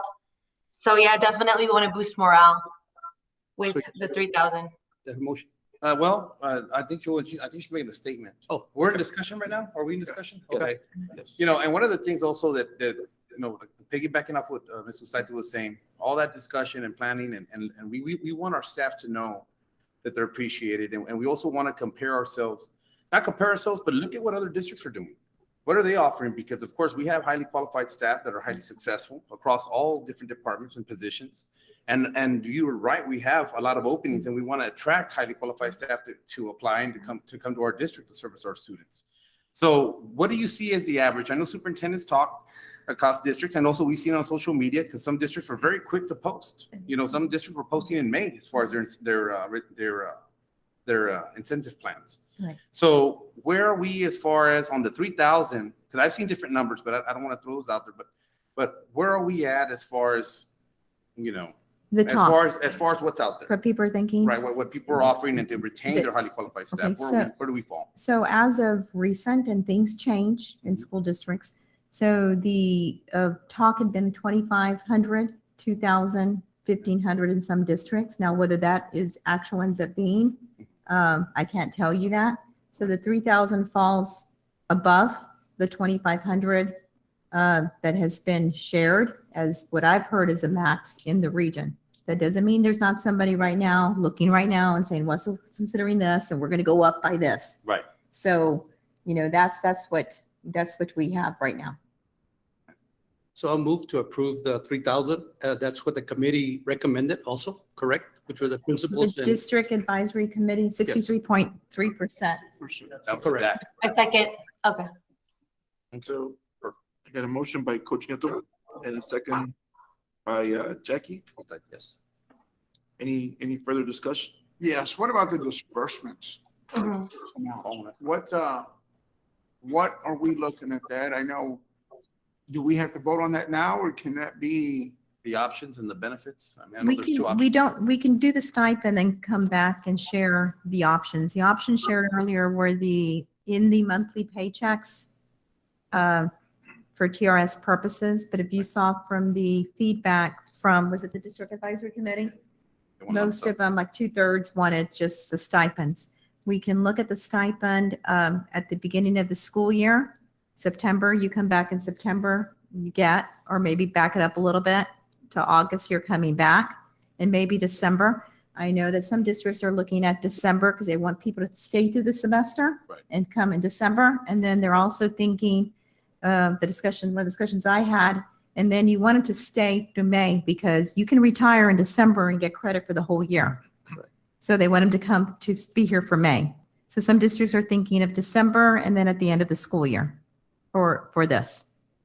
So there's lots of different options. I don't think we have to select an option. We know the amount and we can work on some options and come back to you with, I don't think you need to approve the options, but just discuss maybe in a workshop or just discussion item what we're thinking about doing for the options. And what did you Mr. say? Sanchez is here maybe to give some more insights into that.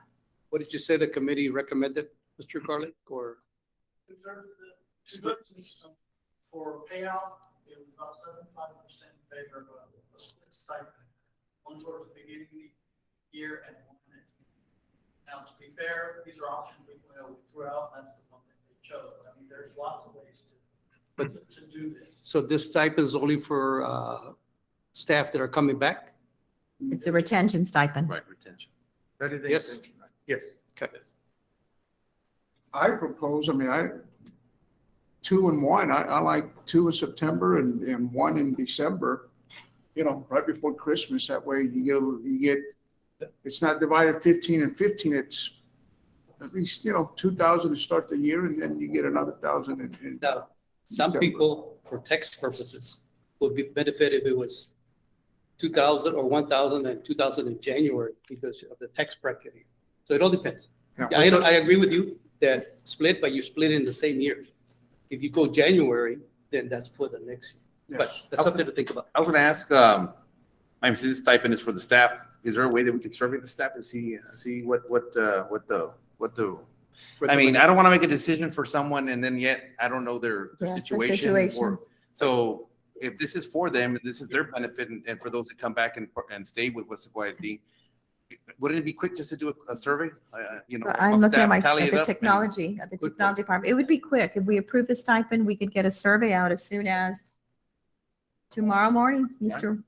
and they can decide on the different split. And that way, nobody makes a decision that doesn't favor the majority. Right. How does it work into the retirement? I know some people have told me if you spread it out amongst all the months, then it goes into your retirement or TRS or something. Right. Mr.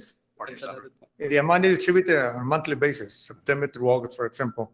It will be added to the teacher retirement investment. So that's another option. It's either one time or 2 or monthly. Okay. Yeah. We can get that from the survey. Yeah, we can conduct a survey with different types of information and options and then bring it back to you all. Majority. All right. There's a motion. Yes, take it to vote. So we got a motion by Coach Nieto and a second by Jackie Sustaita. Let's take it to a vote. Signify yes or no. Jackie Sustaita? Yes. Mark De Los Santos? Yes. Coach Nieto? Yes. And Coach Trevino? Yes. Motion passes. And you going on the closed session? Just kidding. We'll move into adjournment. Got a motion? It's 10:29. Thank you. Thank you. I have to help you. Hey. That's a good job.